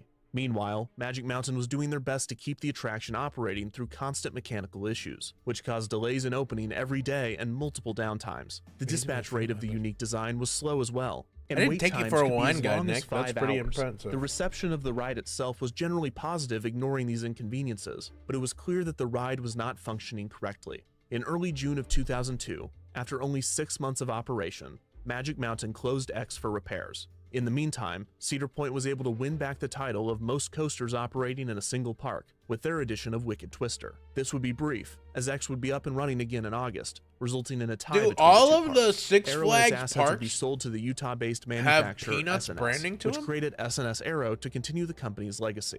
However, SNS seemed to be only Big interested in the sharks. 4th dimension coaster, Oh. and using X's design, Pics or no- SNS Aero would Pixar build the didn't happen? world's Post second them in the 4th Discord? dimension If you coaster, didn't take pictures, named I'm upset with you. Egenika, at Fujiku Highland in Japan.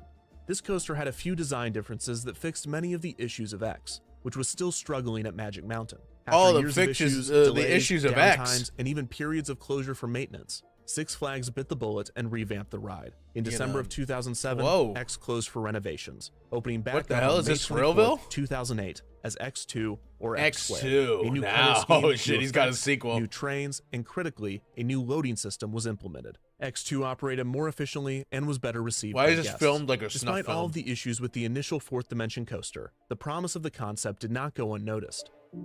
Rival manufacturer This is Intamin scaring began me. designing their own 4th dimension coaster in the mid-2000s, debuting their version, named the Intamin Zackspin, in 2007. 2 Zackspins were created, Kirnu at Linnanmäki in Finland, and Inferno at Terra Mítica in Spain. Despite being 4th dimension coasters, giving riders the ability to flip on a horizontal axis, There were significant differences between Intamin and Arrow's design. First, You would not the catch me Zaxby's dead track on is one of these laid out roller coasters. vertically, Are you fucking resulting in a joking? very small Not only do I have to footprint deal with and being compact fucking design. upside down, but you're Second, gonna while X2 jork had me 7 around cars up to a there as train well? with Fuck 2 guests that. on either side of a car, and all 28 guests facing the same direction. The Zaxbin had a single vehicle, with 4 guests on either side, 2 facing one way and 2 facing the other. This resulted in difference number 3. The axis of the rotation was not dinner centered for to the free today. riders, Hell rather it yeah. was centered to the car. And finally, and most Just be importantly, sure they don't put you on the ice, Zaxbin buddy. models were free spinning. While Arrow's designed predetermined rotations, Intamin's varied depending on weight distribution. The first 2 Zaxbins were rather short in length. In 2009, a slightly larger Zaxbin in Gronelund in Sweden, It does seem like you named found some Insane, nice would people out there. debut. That's pretty 2 cool years that you're after having that, fun on Intamin vacation. would create a 4th Zaxbin, identical in layout to Insane. This would be the first Zaxbin to debut in North America, and it will be located at none other than Six Flags Magic Mountain. Magic On Mountain, October baby. 20th, 2010, Six Flags In Magic Mountain California. announced the addition of 2 new coasters, Fringe. a relocated kiddie If this coaster happened from Six anywhere Flags else in New the Orleans, country, and a new Zaxbin it themed to would the have been Green fine. Lantern titled Green Lantern First Flight. Six Flags, which used to be owned by Time Warner until 1998, still had a close relationship with the Warner Brothers movie studio, holding the long-term licensing rights to many of their classic characters and DC Comics heroes. The new ride would take this synergy one step further, as the new Zaxbin was set to debut at the same time of the Green Lantern film starring Ryan Reynolds, which was scheduled to open June 15, 2011. This was somewhat appropriate, as both would be received similarly. Green Lantern First Flight would be located in the westernmost section of the park, which at the time was named the Gotham City Backlot. It would be renamed to DC Universe to accommodate Green Lantern's addition. The ride would take over a small section of land that at the time held trees, Interesting. lunch tables, and a Gotham City statue. They really Construction leaned began into in early it, huh? 2011 and continued What a into the crazy early thing to summer. However, the hang ride your would miss hat its on opening Green date, Lantern? being delayed 2 weeks past I the don't know movie's much premiere. about Testing superheroes, began but in I feel like June, Green and there were Lantern a few isn't a kinks to work historically out. successful In reality, character. this was probably just caused by someone not tightening the lid on the water test dummies. But Uh-oh. never ignore an omen. The ride had the same specs as Insane. It was 107 feet tall and reached speeds of 35 miles an hour. It was celebrated as the first ever completely vertical pattern zigzag roller coaster featuring 360-degree spinning seats in North America. What took them so long? Most importantly, for marketing, it was a record-breaking coaster, technically.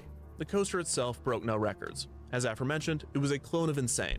However, the existence of the coaster broke arguably the most important record, which is, of course, the most coasters in a park. Ooh. Green Lantern First Flight would be the park's 18th coaster, beating Cedar Point's 17. Now with the most coasters on the planet. Go The big. most coasters. Go Who Six holds that Flags record Magic now? Mountain. I would like to know. This was just in time for Magic Mountain's 40th anniversary, and the park touted that they now had the most comprehensive collection of thrilling That coasters is not anywhere Aquaman in in the world. corner there. A media event was held for the ride on June 30th, 2011. The grand opening ceremony was star-studded. Aquaman was there, Wonder Woman was there, and of course the Green Lantern himself was there. In brightest day, in Ryan blackest Reynolds, night, in let's spandex go! that hide nothing from sight. Yeah! Let's go!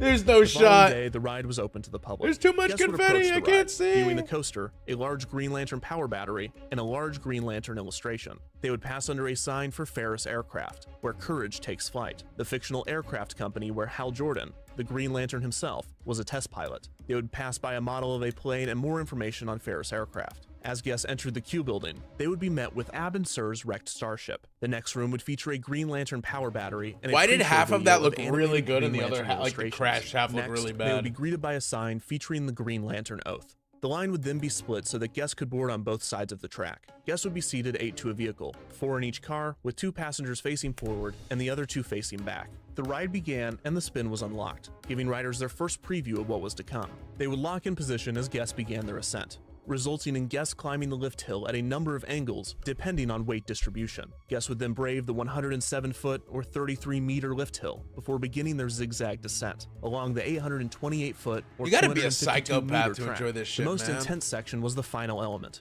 which I don't whipped guests know. up The- and all over a this steep height, all curve these before numbers locking are the cars scaring me upright just and hearing returning about it. guests to the boarding area. Guests would exit the ride on the backside of the Q building. The entire experience was about 60 Backside. seconds. All right, all of a sudden, Reviews now of I'm Green interested. Lantern First Flight were generally positive out of the gate, and fans and critics praised the coaster as an intense and thrilling addition to Magic Mountain, compacting some of the unique experiences of X2 into a small footprint. Some critics were underwhelmed, calling it a glorified flat ride, but overall, reviews were good. The ride had a maximum capacity of around 800 people an hour. A But pretty Magic strong Mountain stomach, almost but always can't ran do the push it. attraction with fewer than the I maximum can't do amount of all this vehicles, whipping resulting back in and capacity forth. being closer to 500 I feel like an I'd hour. throw Guest up. demand for Like, the I small can't even coaster do was like not as loops that overwhelming as the often. I've larger only done attraction, loops like but it once or seemed twice that in my Green life. Lantern First I Flight went was to a two, solid, once thrilling or addition twice to when I Magic visited. Mountain. I did like However, a couple of guests' looping opinions coasters. were about to do a 180. As it turns out, But like Zaxby's are this, much more this about seems the like it's spin like just than the nausea zap. waiting to It was happen. reported that the maximum amount of 360-degree rotations the free spinning cars on Green Lantern First Flight could accomplish was 3, with the minimum being 0. But many reported in the early months accomplishing 4, 5, or even 6 spins. The amount of rotations depended on the weight distribution of the car, and reportedly, how much the cars were allowed to spin. The latter rumor purported that there was a friction mechanism that the park or ride operators could control, so while the cars would still be free spinning, They just and fucking capable free of spin it, so you're just 360-degree wailing rotations, around in the circles amount of the whole force time. necessary to make a full rotation They should could do be that. much greater depending on this setting, but this has not been confirmed. Weight distribution, on the other hand, definitely plays a huge role. Supposedly, ride operators in European parks where the other 3 Zaxspin coasters resided make an effort to maximize the number of rotations by Love roller purposefully coasters. picking heavier Yeah, riders and this is pairing them with lighter awful. ones. Of course, I like Six roller Flags would coasters. not I was make saying the same earlier I effort, loved resulting in wooden varying roller ride coasters, experiences. and I go on Fewer wooden roller rotations coasters leading all the to a time. less thrilling ride was not even Like the real what? problem. The What biggest is the issue was accomplishment here? experience I'm that just gonna fewer get rotations could thrown cause. about. Not only is going upside down fun, but on the Zaxspin's intense zigzag descent, it is often necessary to avoid whiplash. Cars that are inverting with the curves of the track have the force of each sharp turn distributed more comfortably. But if the car remains upright the whole time, riders are violently pushed, pulled, raised, and dropped, banging around in their restraints, defeating the enjoyment and purpose of the ride. Plus, as previously mentioned, Zaxspins placed guests off the horizontal axis in which they spin, exacerbating the whiplash effect, as each guest is essentially catching up with the movement of the ride. The restraints were also less than God, that sounds comfortable, terrible. with many guests What the complaining of pain in the shoulders and in some cases, hits below the belt. To put Oh. it delicately, it was a pelvic nightmare. This tainted the ride for many Oh. guests, but the complaints were minimal during the ride's opening months. It wasn't until early 2012 that the ride would develop its reputation among coaster fans and regular guests as one of, if not the worst Six Flags coaster in The operation. worst roller Through late coaster ever made. 2011 and early 2012, the ride experienced a few breakdowns, leaving riders either facing the sky or upside down for an extended period of time. Oh This my was either a God. prevalent issue that is or like something such a Six Flags fear wanted I to avoid have. entirely, as an adjustment was made to the ride's It is such a fucking fear that I have that I'm going to get. Oh, my model broke for a second. It is such a fear that I have that I'm gonna get on like a looping roller coaster and I'm gonna get stuck on a loop for like an extended period. It terrifies me. designed to prevent this from happening. The vehicles, which prominently displayed fins that appeared in the formation of a throwing star, were given additional metal, filling in the gaps, resulting in a solid structure.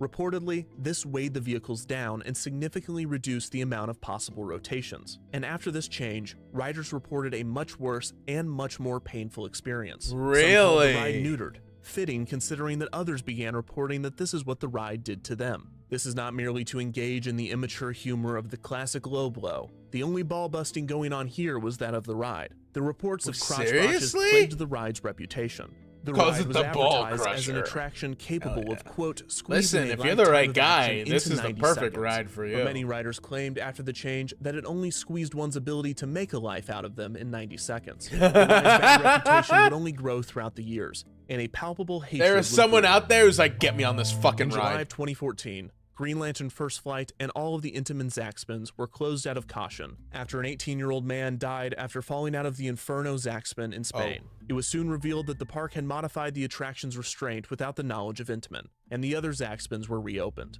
The following year, Green a new Lantern fourth busted dimension my free balls spinning is definitely coaster would something open at someone Six said Flags when Fiesta, talking about Texas, named Batman this Live. motherfucking But Green this would not be Lantern. developed by Intamin. You Rather, fucked up SNS my Aero, nuts. which had since been acquired by Sansei Technologies. The company had built one additional Oh, hello. fourth-dimensional coaster in X2 style at China Dinosaurs Park, named Dinoconda, but this would be the last Hello, of its kind that Dinoconda. SNS Sansei would develop.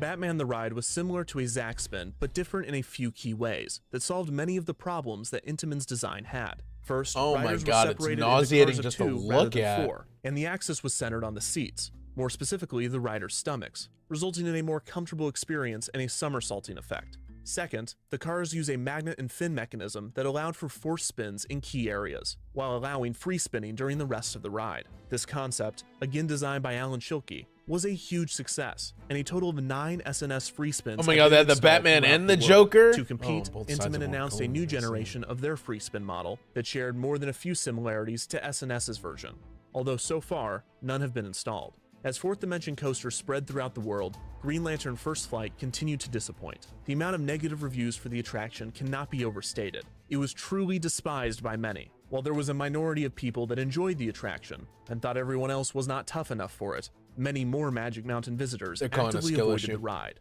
And then suddenly, in July of 2017, Magic Mountain closed the coaster, giving no explanation as to why. Rumors circulated that a woman had hurt her back on the ride and was suing the park, but nothing official ever surfaced. In early Interesting. 2018, trim brakes were installed, leading many to believe that the ride was just being modified for reopening. However, this was not the case. The ride remained closed for the rest of the year. In early 2019, Magic Mountain guests noticed that the ride was being tested. However, this time the rumor was not that the ride would reopen. Rather, the coaster was being tested before it was to be sold or moved. This most likely was the case, as it was soon revealed that La Ronde, a Six Flags park in Montreal, Quebec, Canada, was to receive the ride, which would be renamed Vipère. Six Flags Vipère. Magic Mountain's official reasoning for removing the coaster was One to make of the way for new worst development. ever. No Oh, they're progress gonna have has to give begun that in the record area, back. and the queue still remains intact. The coaster was dismantled in late 2019 and transported to La Ronde, where it was to open in 2020, but the COVID-19 Ooh, outbreak about has that, indefinitely buddy. delayed the ride's opening. Green Lantern First Flight's replacement was rumored to be an RMC Raptor single-rail coaster. Plans were filed with LA County, but the park's closure, also due to COVID-19, will postpone and potentially cancel these plans. Luckily, wonder if this the did removal of eventually Green open. Lantern First Flight would not affect Six Flags Magic Mountain's title of the most coasters in a single Oh, it park. didn't. More Okay. coasters had been added since Green Lantern First Flight's debut, and Magic Mountain now has a 2-coaster lead over Cedar Point, with Magic Mountain at 19. Come on, catch and up, Cedar Point at Ohio. It'd 17. be really Although funny many if fans would if argue quality over California quantity. lost that Green Lantern title to First Flight Ohio. was about as universally hated as a coaster could get. It was not without its fans, but the majority of guests seemed to agree that it was not worth the whiplash. Most disappointingly, the ride was received well before the modifications. It is possible that the coaster could have lived on with a much different reputation if Six Flags had not made the change. It is That's not actually kinda often that the crazy. removal of a ride of any kind is cheered, but if there's a silver lining to be had, unsuspecting guests will no longer be subjected to the pain and whiplash caused by Green Lantern, so long as they don't watch the movie. Is that what the movie looks like? Holy shit. Alright, actually, maybe we should put the coaster back. Subject people to less pain. Holy fuck. Thank you, Defunct Land. That was pretty epic of you. That was pretty awesome. I am going to run to the bathroom real quick. So I will hit the BRB screen. Be right. Okay? Don't go anywhere.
Boogly boogly boogly boogly boogly boogly boogly boogly boogly boogly. Hello, everybody. I'm back. Oh. Ow. Fucking hit my ankle on my chair. My chair that's like half wood at this point. Should we do? Let's see if we got one more Defunct Land in us, shall we? Let's see what we got. If we got one more Defunct Land in us, I do. If you do, famalam, ding dong. What do we got? Let's get a little bit of a shorter one. I really like. Do you want to do the failed? Let's do Disney's failed sandwich. That one seems pretty interesting. That one would be pretty neat, I'd say. Shut up, royalty-free music. All right, this is The Handwich, Disney's failed sandwich of the future by Defunctland. Kevin's Kitchen is sponsored by Hi, Raycon. Kevin's Kitchen. Go to buyraycon.com/defunctland. Buy to Raycon. save 15% today. Pop that beer cap right off. Hi, Kevin. What's better than the smell of delicious food on a warm summer day?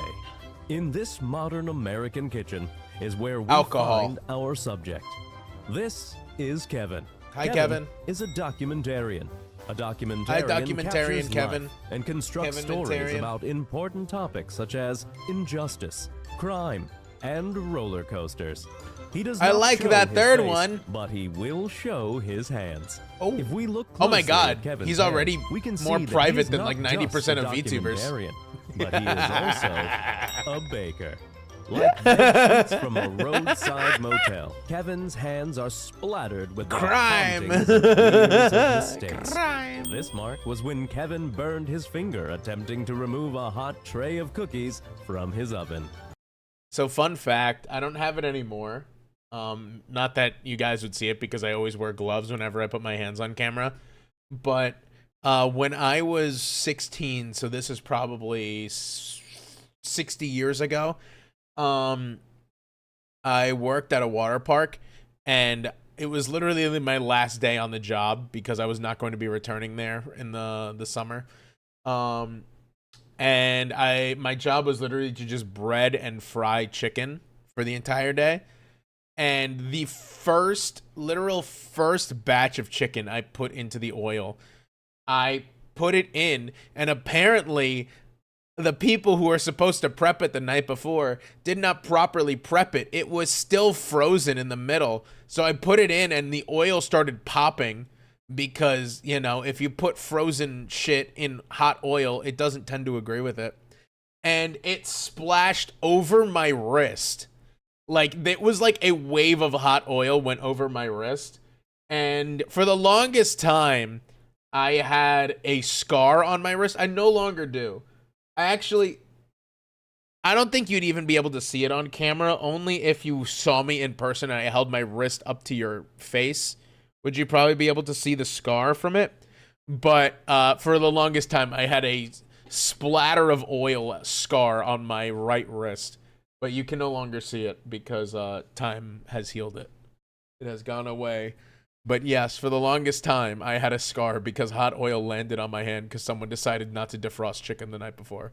This mark is from when Kevin overreacted to burning his finger on the oven, dropped the hot tray of cookies, and instinctively went to catch the tray with his bare hand. Yep. Needless to say, Kevin has years of experience in the kitchen. And today, for the first time, he I will want to make a combine pie his like that. passions and embark on a culinary adventure. I hope that we can Today, get the baking Kevin is going baking to learn stream. the history of and concoct I think that's his like own sandwich.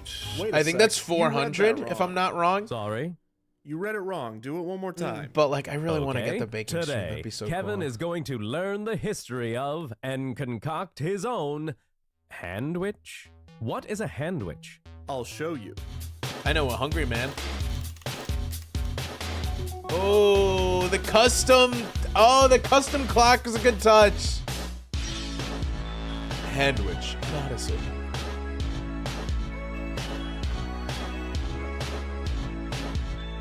Around 1986, a new food item debuted in Walt Disney World, named the Handwich. The Handwich was shaped like an ice cream cone, but instead of a waffle cone, it featured Stretch a that neck. cone-shaped Do you want me to do it sub-roll. as this Instead of model ice or cream, as Lena? It had fillings. These included such delicacies as ham and cheese, That pulled looked like barbecue beans, chicken, bro. roast beef and cheddar, and even tuna salad. The Handwich was billed as the Gimme sandwich woman? of the future. Okay, got you. Because of this, the Handwich was sold at Epcot's The Land beef and cheddar sandwiches. Whoa, whoa, whoa, whoa, whoa, whoa, whoa! I don't remember talking to you, buddy. All right. There we go. I'll finish up the video with the Lena. Instead of a waffle cone, it featured a cone-shaped sub-roll, and instead of ice cream, it had fillings. These included such delicacies as ham and cheese, pulled barbecue chicken, roast beef and cheddar, and even tuna salad.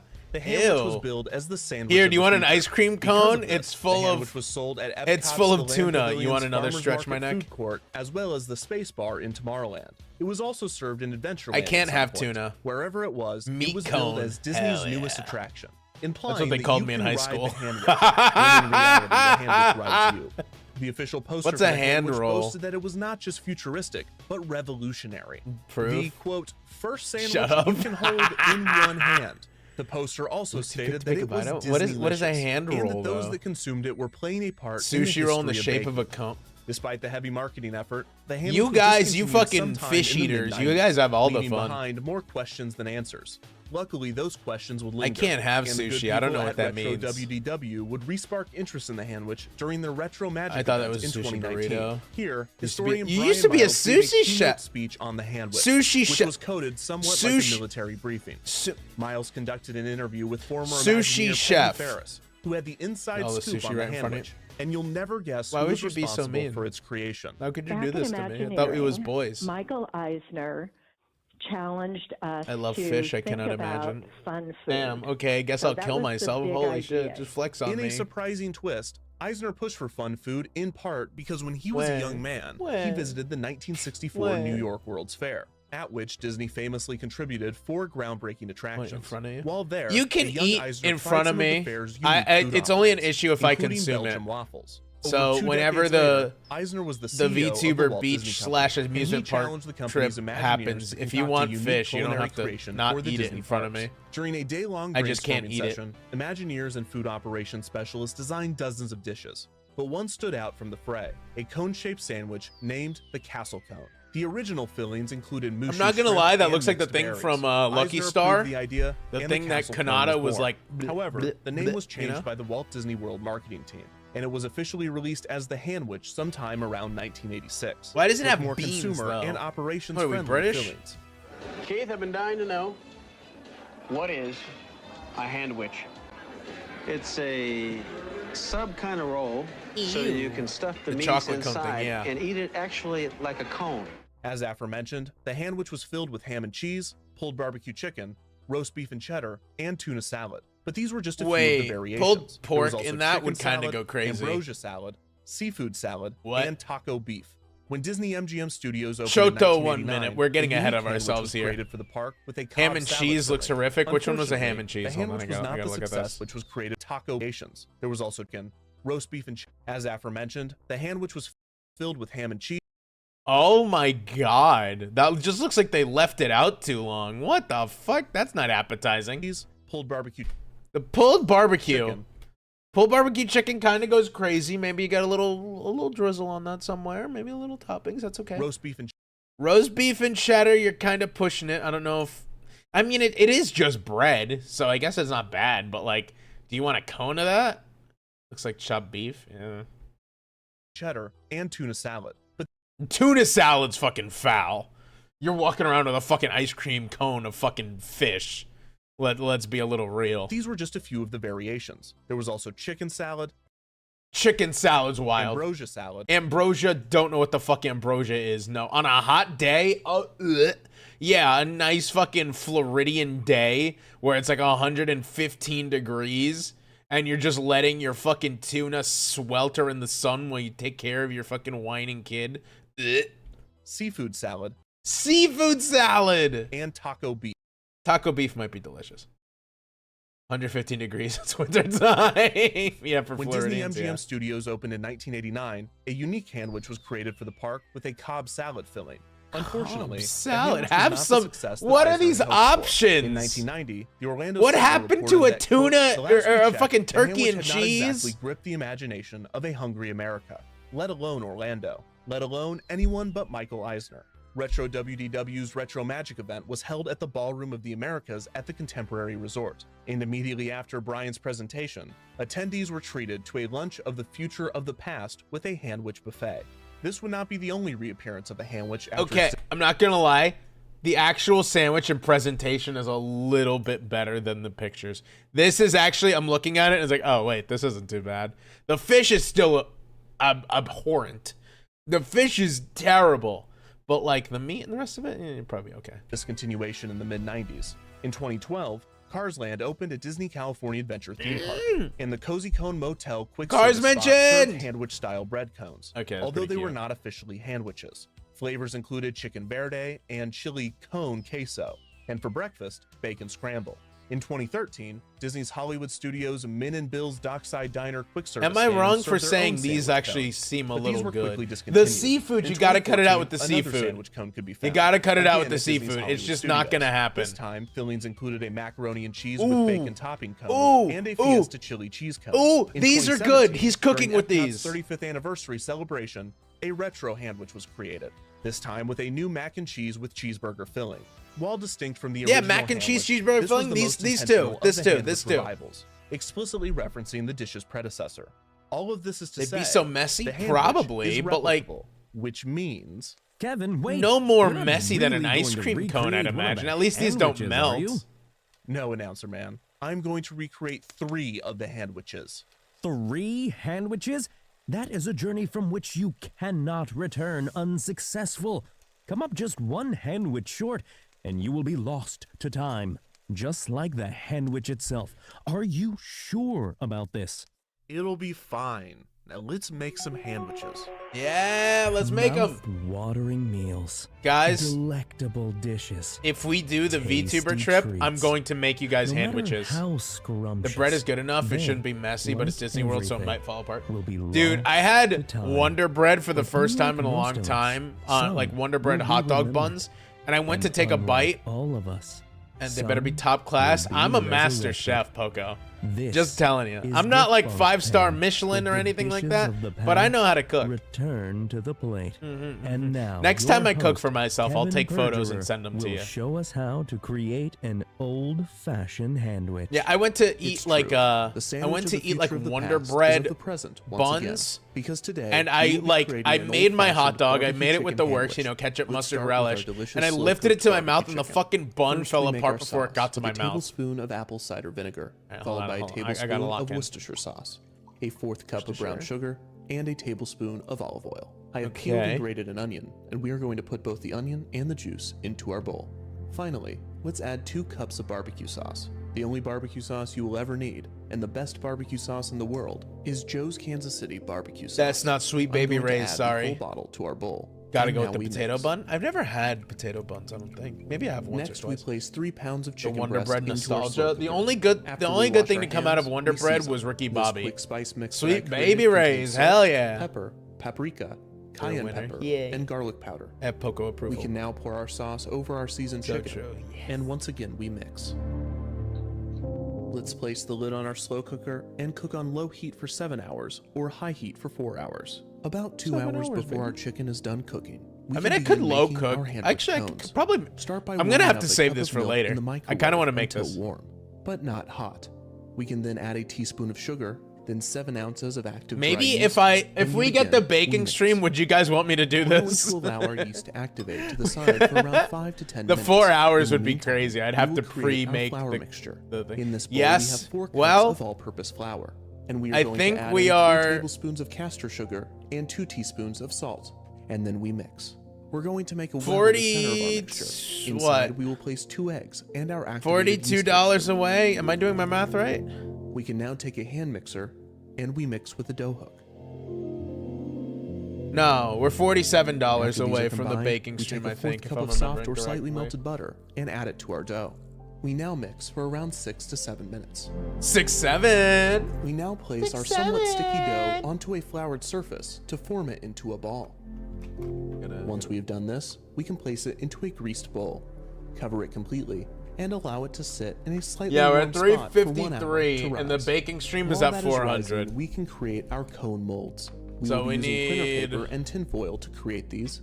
These will be going in the $47 oven, but doodles, not and we'll do worry, the baking paper will stream. not catch fire. There's actually a great book about this which states the auto ignition point of paper right in its title. It is called 1984. Let's say 6, 7 We will work. only be baking at 400 degrees, so we are well under this mark. It's actually First we take I have my boss not only saying 6, 7, but also doing the hand motion.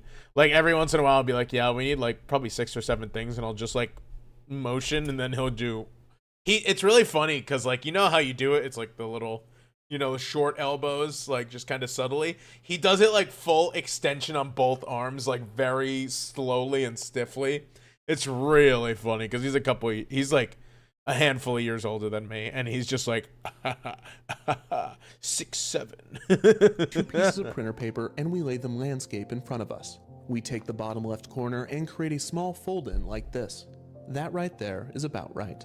We can now use this fold to roll our cone, making sure to keep the point at the bottom. Wait! Oh my god! So, okay, I just had a fantastic idea. If we get to the baking stream, right? We get to the baking stream. I have been told my mac and cheese is delicious. What if I make the cone that is my mac and cheese recipe with the cone, and then we pile it in, and then we put the bacon flakes on it? What if that's what we do? Tight as possible. I'm cooking right now. Not literally right now. Yes, please, you got it. As we place a piece of tinfoil on our workspace. Start at one of the corners and wrap your cone in the tinfoil.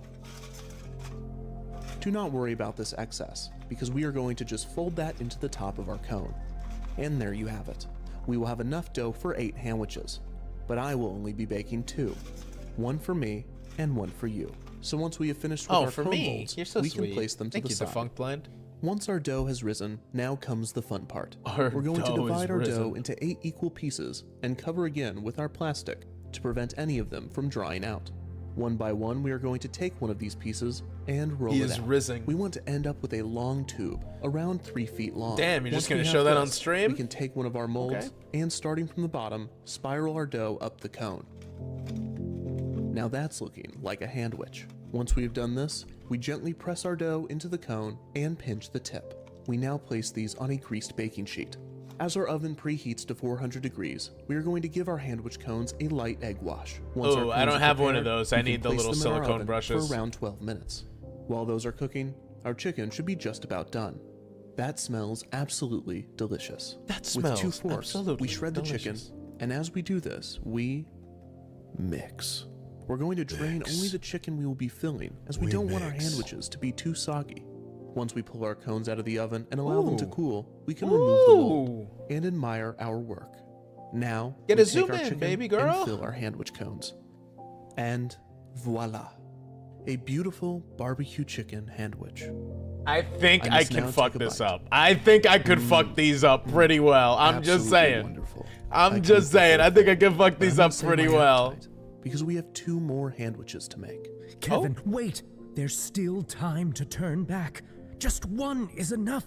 If anything goes wrong and you don't complete all 3, you could get stuck in historical limbo. Nothing can stop me from making more handwiches. Onward. Oh, these went from 86 to 2005. That's kind of Cooking nuts. America. Let's find out in Defunct Kitchen. Woo! And Let's now, go! welcome your host, Kevin Bergerer. Hey everyone, my name is Kevin Perger and I make Defunct Meals. Today we are going to be making something from long ago. It's an old Disney Parks favorite. You might have guessed it already. It is the handwich. This one is actually a viewer submission, so let's hear from Scott. Hi, Kevin. I went to the Studio Catering Company at Disney MGM Studios in May 1989. Here, I tried the Cobb Ian. Salad Handwich Hi, for welcome in. $3.60. We're learning about the Handwich, the Disney Handwich. Egg, bacon, tomato, turkey, avocado, and blue cheese in a French roll cone. The blue cheese dominated just a bit, which didn't bother me. But if you don't like the pungent taste of Roquefort, you might not like this. I was wondering if you could show me how to make it. Yes, please. Scott, thank you so much for writing in. The Show Handwich us is how. not only a forgotten food item, it is the perfect meal for many occasions. Let's say you have a daughter. She's a sweetheart, but she's a bit of an arsonist. Her principal is coming over to discuss her expulsion, and you have to cook something spectacular, or he will expel your daughter, and she will never be able to achieve the dreams that you've projected onto her. What? With these life-altering steaks, Why is she so why not locked in make on a this? delicious Handwich? And I'll show you how. We're going to start with 4 strips of bacon chopped up, and we're going to place these. Wait, on a weren't we wire just rack. talking And we're with gonna someone rest that about on top bacon? of the drip pan? Oh, that lined was with Star. tinfoil. Bacon. Once Star you have doesn't those like on bacon. the wire rack, you can place it in I would have been proud of 400 you. oven for around 20 minutes, but make sure to watch it. Yay. After you've washed your hands, we can open our dough. Now I'm going to take advantage of the store for this one. This is French bread dough, and we're just going to give it a little karate chop, hi-ya. And now we're just going to open it up, and we're going to split it in half, just like that, into 2 equal parts for our 2 Handwich Okay, cones. easy enough. That's Now fine. we're going to wrap these around one of these cones. Now what this is, it's just printer paper wrapped in tinfoil. Now we have a tutorial on our website, and you can just go to that link right there. And Does once this you made 2 exist? of Hold these, on. we Wait, hold on. Wait. I need to know if this exists. Was it defunctland.com/handwich? Oh. This is literally all it says. I'll do something clever here. Just give me a minute. Brother, man. It's been almost 5 years. Do something with it, please. We can get rolling. So let's grab one of our dough, and just like we're starting a campfire, we just go to town. We want to make this around 3 feet long. And once we've done that, you can take your tinfoil cone and you just wrap it around the very tip, and then you spiral it on. You Go just to keep town, give him wrapping more all the minutes. way to the Okay, you top, got just it. like that. Look at that. Now we take our greased baking sheet and we put our Handwich on, and we do this again with our second Handwich. And once we've got that, we This can would put be that really one on fun to right make next on it, stream, and we I can feel put like. this in our oven, 400 degrees, even while the bacon is cooking just right under there. But for how long? You didn't tell me how long, buddy. Now, while we got that cooking, I want to tell you about an incredible product. These are the Raycon Everyday E25 Whoa, he pulled those earbuds, out of the and they're oven? That's today's sponsor. crazy. These earbuds are the real deal. The Bluetooth pairing is seamless, it's incredibly responsive, and with 6 hours of playtime, you can do everything from commute to work to exercise on a single charge. Now, I love Commute to wear to these while work. I'm in the kitchen because they fit perfectly in my ear and never fall out into my How long batter. is your So I'm commute? You're always fucking focused on my commuting music fucking 3 and my hours cooking. each way? I can even dance with these while baking. Oh, he's and breaking they it won't down. fall out. And the bass on Yes, these time things for is an admin on a Here's the best website. part. This charging case is so compact, they can comfortably slide right into my pocket. Now, for our viewers, if you go to buyraycon.com/defunctland or click the link in the description Listen, now, Mr. you will Defunct, get 15% Mr. off Kevin your order. here. That's buyraycon.com. I'm happy to show your ads because we're watching your 15%. videos on Now, stream, I'm but getting so invested please in this finish the music, I almost website. forgot that I got stuff in the oven. I gotta go check on it. Now take a look at this crispy bacon. It is beautiful and ready for our salad. Give me some for the bacon. Oh yeah. Give me some. We're for the now going to bacon. make our dressing. Oh, yeah. We're going to start with a 1/3 cup of red wine vinegar. And then Red we're gonna wine, add you got it, 2/3 baby. Of extra virgin olive oil. Extra a tablespoon virgin. of Dijon mustard. Got that too. And of course, salt and pepper. Close that up. And now Got the website. we mix. He's thirst trapping, bro. Look at those forearms.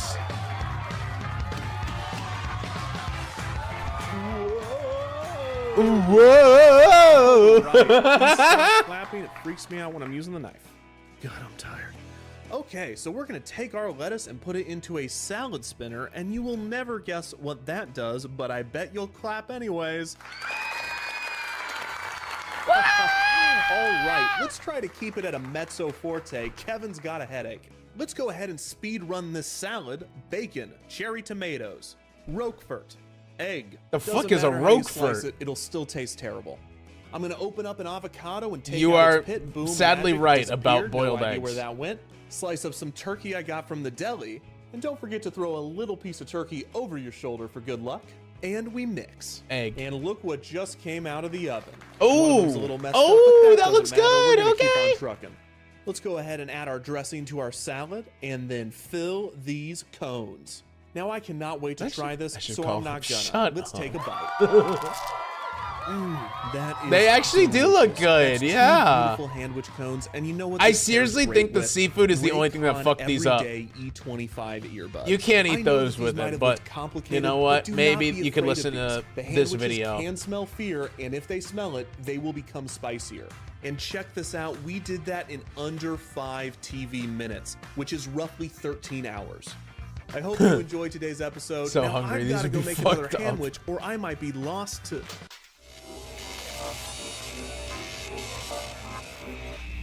That's not good. Oh, he's in his time vortex. That's unfortunate. Ow. Happens to the best of us. Where am I? Mr. Announcer Man? Hello? Studio audience? Anyone? Hi. Here we go. What? Wait a sec. I know what this is. Limbo. I've got to make that third sandwich. I've got to find a kitchen. Fridge, yes! Empty. No! What? No. I cannot be stuck here forever. It's not true. There's got to be something around here somewhere. Come on. They're gonna make like a fucking bullshit sandwich.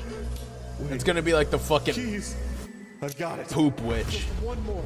That's all I need. I told you, Kevin. You must create all 3, or you will be There lost is a third. to time. I will, Announcer Man. I promise.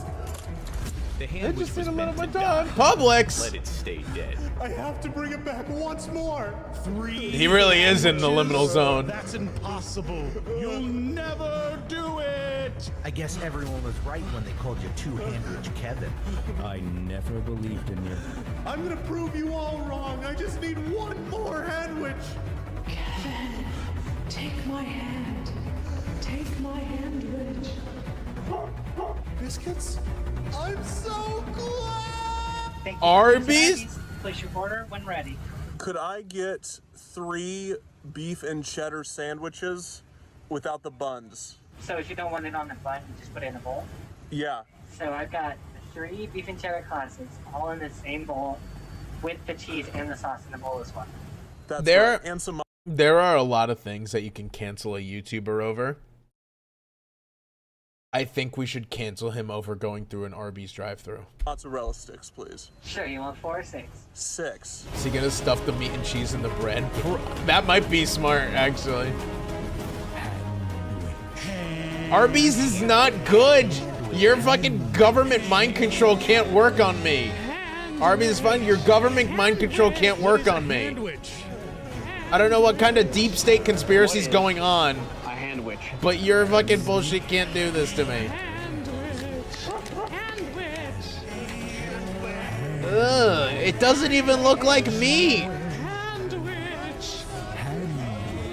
What fast food do you think is good?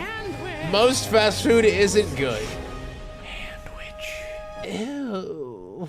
Look at this fucking meat. Look at that. Ew, it's still mooing. Ew.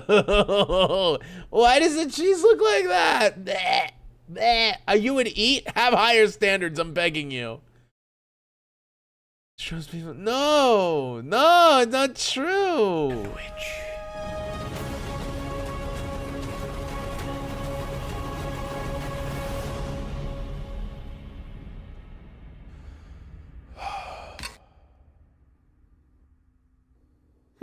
Believe it or not, that was the best one.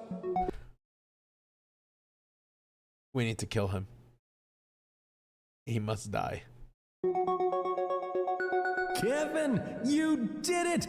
You made all 3 I think he's sandwiches. cooking. He's not. You can come Stop. back now. Stop trying Kevin? to make Arby's seem like good Kevin? food. Kevin! Finding his location. Thank you, Texan. Look at that. Taking me there? You can take me there. I'll get curly fries and a milkshake. That's all you're getting out of me. I am not eating. You cannot force Arby's meat in my mouth. It is disgusting and gross. And listen, I am a fucking adventurous eater. I will not eat Arby's. It is gross. It's icky and yucky. I've had Arby's before, and I'm convinced it's a government laundering scheme. Because there's no way they serve enough people to have that many locations. This shit ass. Ass, bro. Ass. Get over here. Mention you got me free food before? Listen, I've had haggis. Being an adventurous eater, I've had ox tongue. I've had oxtail. I've tried many a things because I'm like, yeah, I'll give it a shot. I tried Arby's because I was like, yeah, I'll give it a shot. Arby's is fucking nasty. Raw horse? I mean, Manhattan Cafe. I'd eat her raw. I'm sorry, that was very expletive of me. I apologize. Have I tried brain? No, I don't think I can. Lens, no, I'm sorry. I'm sorry. The Yakuza's gonna come after me. No, please don't do it. Don't do it, please. No, please don't do it. Oh, let me return to boy real quick. Here we go.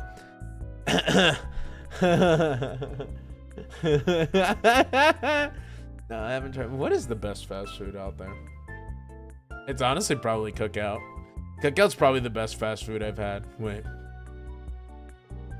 Jack in the Box is pretty good.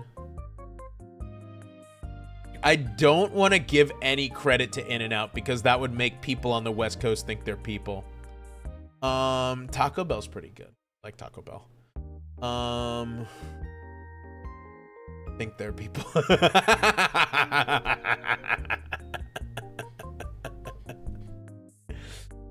Where's Poco?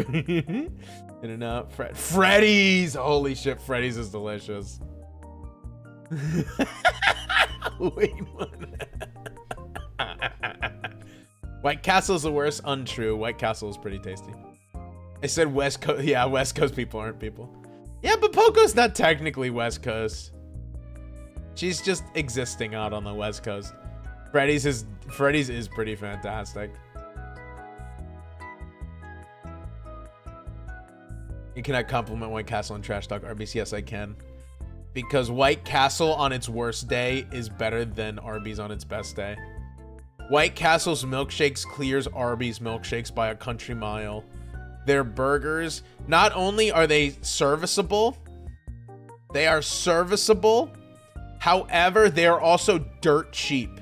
So Arby's charging their bullshit ass prices could never compete. And also their fries are pretty tasty. White Castle on its best day. Not true. Simply untrue. White Castle's delicious. I'm upset that I don't have a White Castle. Honorary West Coaster. That sounds like a slur, being an honorary West Coaster.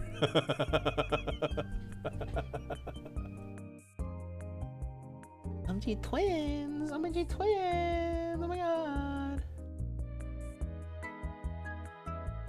god. Fuck me.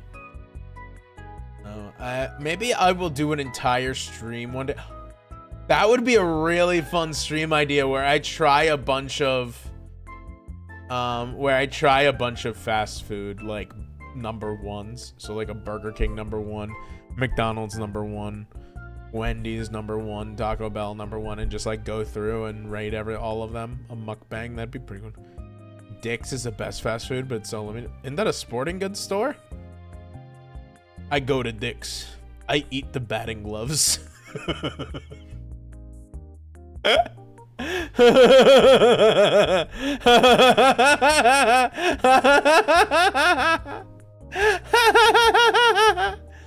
Dick's is a wait. I only know of Dick's Last Resort. I thought that was like in Baltimore. I have not been there. Only if you use it. Shut the fuck up. Mods, kill this woman.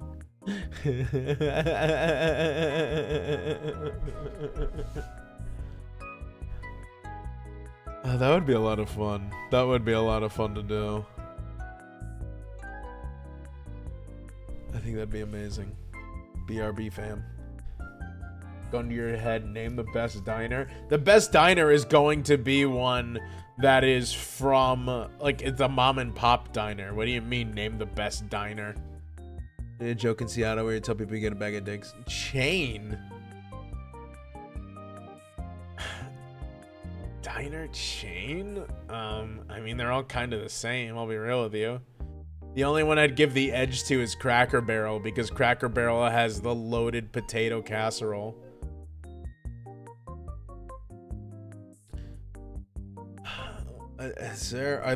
There's only 3, right? There's Waffle House, there's Cracker Barrel, and there's Denny's. Is there another one?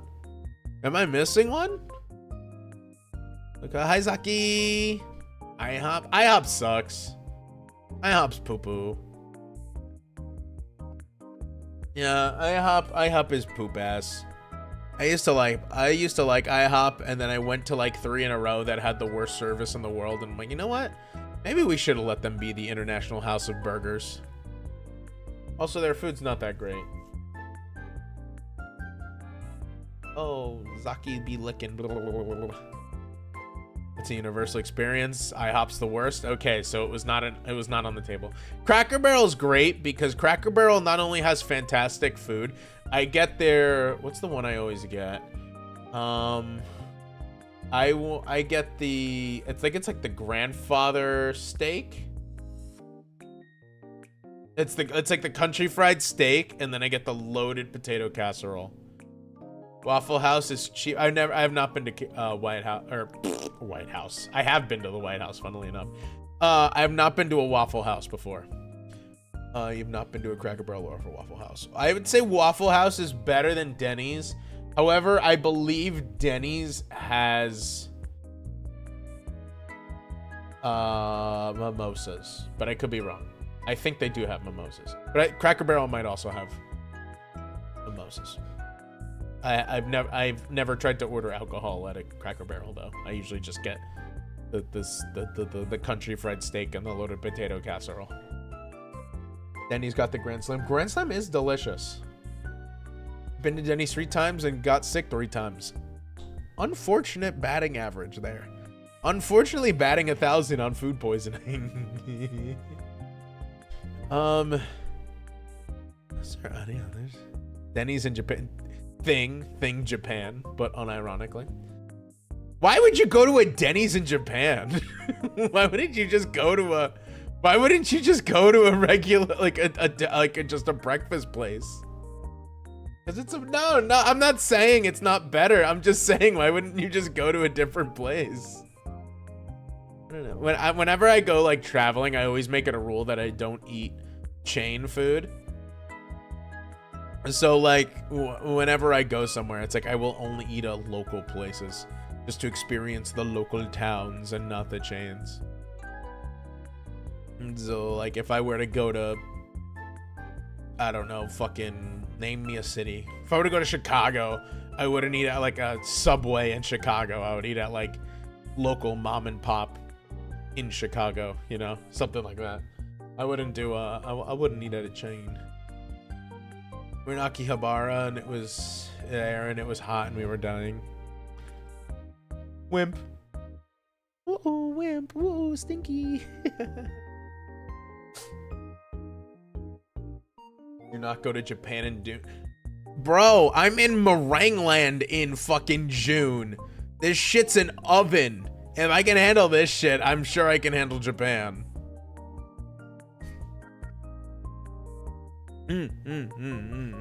Dragging you.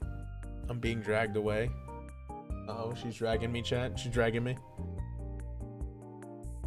Maybe one of these days I'll do yeah, maybe I'll do like a fast food rating stream through the mid. That's really mean. Live in a sauna already. Yeah, I live in a sauna. Yesterday it was 95 degrees with a real feel of 105. Today was a real feel of 115. I think I would survive. I think I'd survive Japan in June. I mean, it'd be better than going in the winter because, oh, maybe not, because then you can get the winter fit. Because then I can wear a cute winter jacket, and then I can style on them. And then I will look dashing to all the lovely Japanese ladies who can look at me as I purchase my my body weight in HoloLive merch. Maybe I'll do that one day. I would like to do a fast food rating stream. I think I did one. I think that was my debut stream, actually. Or not my debut. I haven't debuted yet. My first stream, I did, I ranked a bunch of fast food places. What HoloLive merch would I get? Oh, fuck. Would they even have Crony over there? Because my OG Oshi was Gura. I don't know if they're still making her stuff. But probably, I mean, I'd probably be pretty basic. I'd probably do like Corone and Marine. I have mainly JP, but they do have Ian some store. Listen, if they got Crony and Mori Calliope, I'd be happy. I haven't been to a convention since I've been into VTubers. So the next convention I go to, I'm gonna have to bring a lot of money because I'm gonna want to buy a bunch of VTuber merch. Speaking of VTuber merch, Sana has a bunch of shit because she went to a convention. I gave her money to buy me shit and she hasn't mailed it to me yet. So I have to get on her ass about that. Not Sana. I didn't mean to throw Sana under the Sumi, not Sana. Sumi bought me a bunch of, or I sent money to Sumi to buy me a bunch of VTuber shit. Afraid of going to a convention because I know two people I would get merch for. Last time I went to a convention, I cosplayed as, what the fuck's that motherfucker from Hell of a Boss? The owl from Hell of a Boss. Can't remember his name. Stolas. Yes, I told Knives about this. Stolas. And then I bought like a bunch of Megumin shit.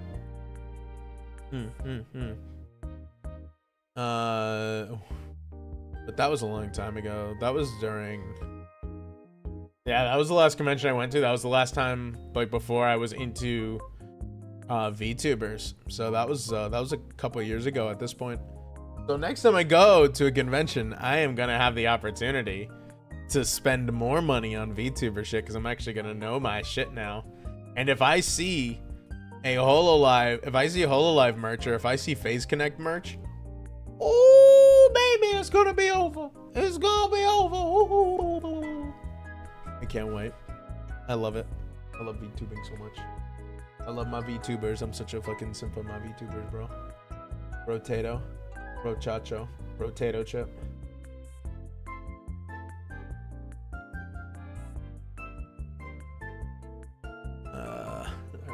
Well, for now, tomorrow, I'm going to announce it if it does get changed because we're waiting on a weather thing. But tomorrow, I might be moving stream up to 3 p.m. Eastern instead of 5 p.m. Eastern because I'm supposed to go to a baseball game. But then again, it's supposed to rain. So I'm going to move it up to 3. And if we have to go longer, I'll figure out what to do. And so anticipate that. I'll make sure to put an announcement in the Discord. But thank you guys so much for stopping in. I appreciate you guys hanging around. If anyone wants to come up with a raid message, wink. Anyone wants to come up with a wink? Anyone wants to come up with a raid message, wink? Eyebrow waggle. Someone. What do we want to do? We want to do. Oh wait, hold on. Can I do? Let's see if. Hold on. Let me pull this up. I got one. I think I got one. Heights fear me, women love me. Oh, that's a good one. I like that one. Yeah, heights fear me, women love me. Yes. Good one, Knives. Thank you. We are gonna raid with that message, everybody. And we're gonna raid our goat today, if you all don't mind. So stick around for raid. Thank you guys so much for hanging around today. Really appreciate it. Thank you guys for all the support you have shown throughout this event. We're approaching the last handful of days, and I've had so much fun. So thank you all. I'll be back again tomorrow, probably 3 p.m. Eastern. Like I said, I'll keep you updated in the Discord. But for now, stick around and say hello to Belkis. Good night, everybody. Goodbye, everyone. Goodbye. Goodbye.